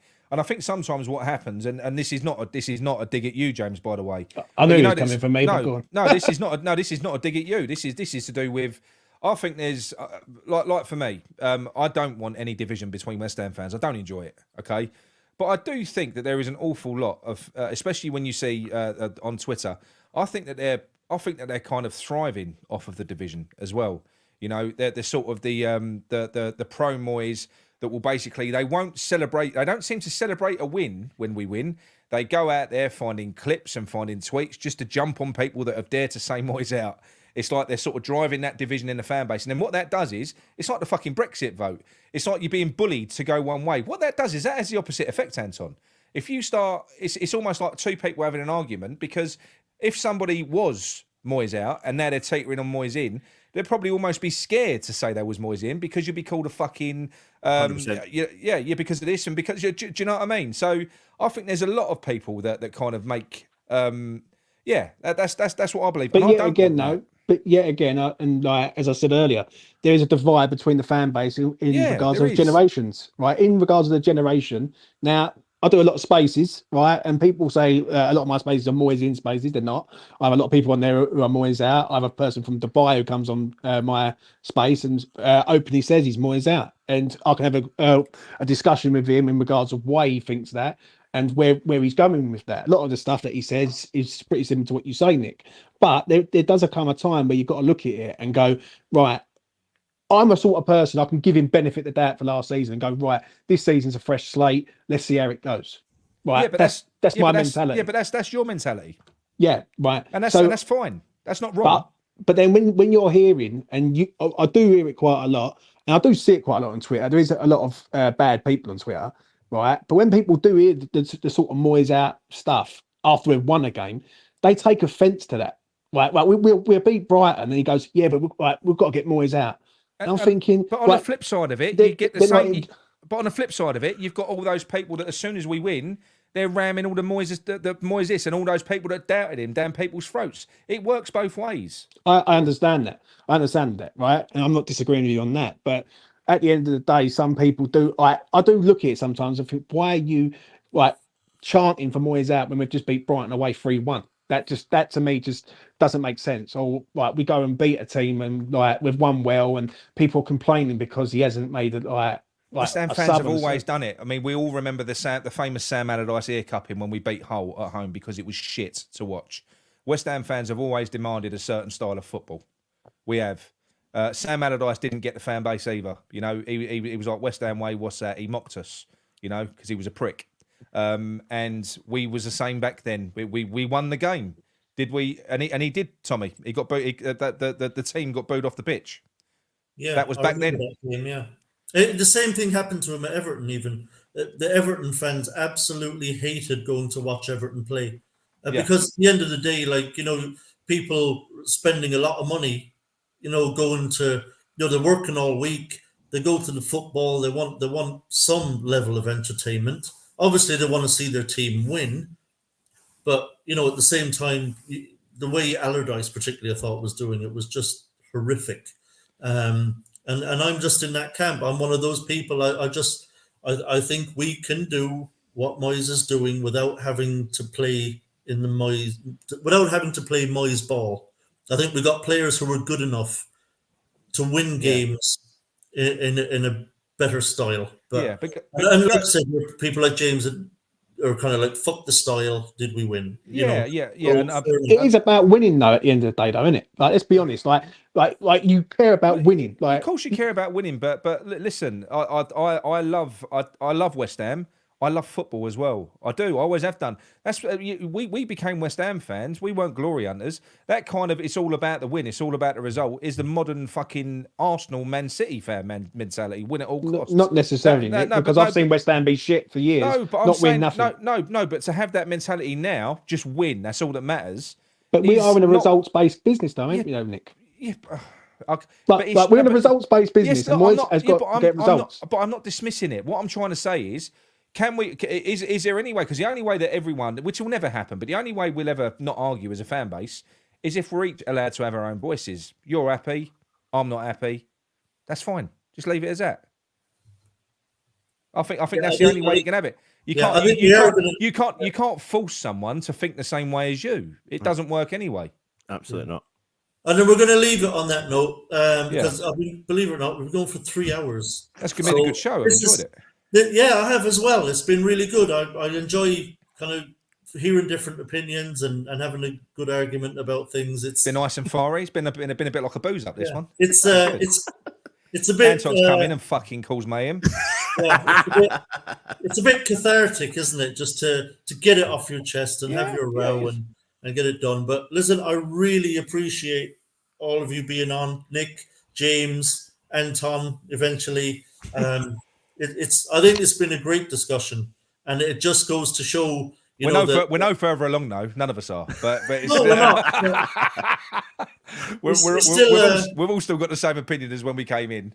Yeah, it's still enjoyable, though. Yeah, like I said, it's all about is. opinions, and at the end of the day, we all still respect each other. And Absolutely. also, you could see it, as Anton was saying, in the live chat, exact same thing was It's the happening. same thing. Really mixed views. Some people agreeing largely with me and Nick, some people agreeing largely with Anton and James. Yeah. And that's just the way it's always going to be, I guess, in fan bases. But that's some of the enjoyment of it too. It's a bit more boring if we all live in an echo chamber as well, isn't it? And there's nothing much to talk about, really. You can't have a debate if you all agree.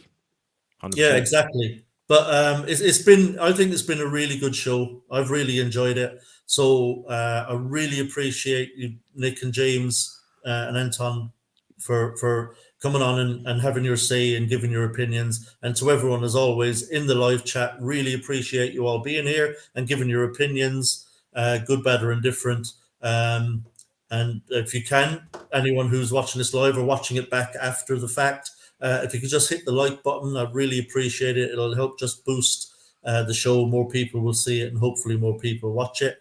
And at the end of the day, we're all West Ham, and we all want what's best for the club, whatever that means to you. We're all rowing, hopefully, in the same direction at the end of the day. But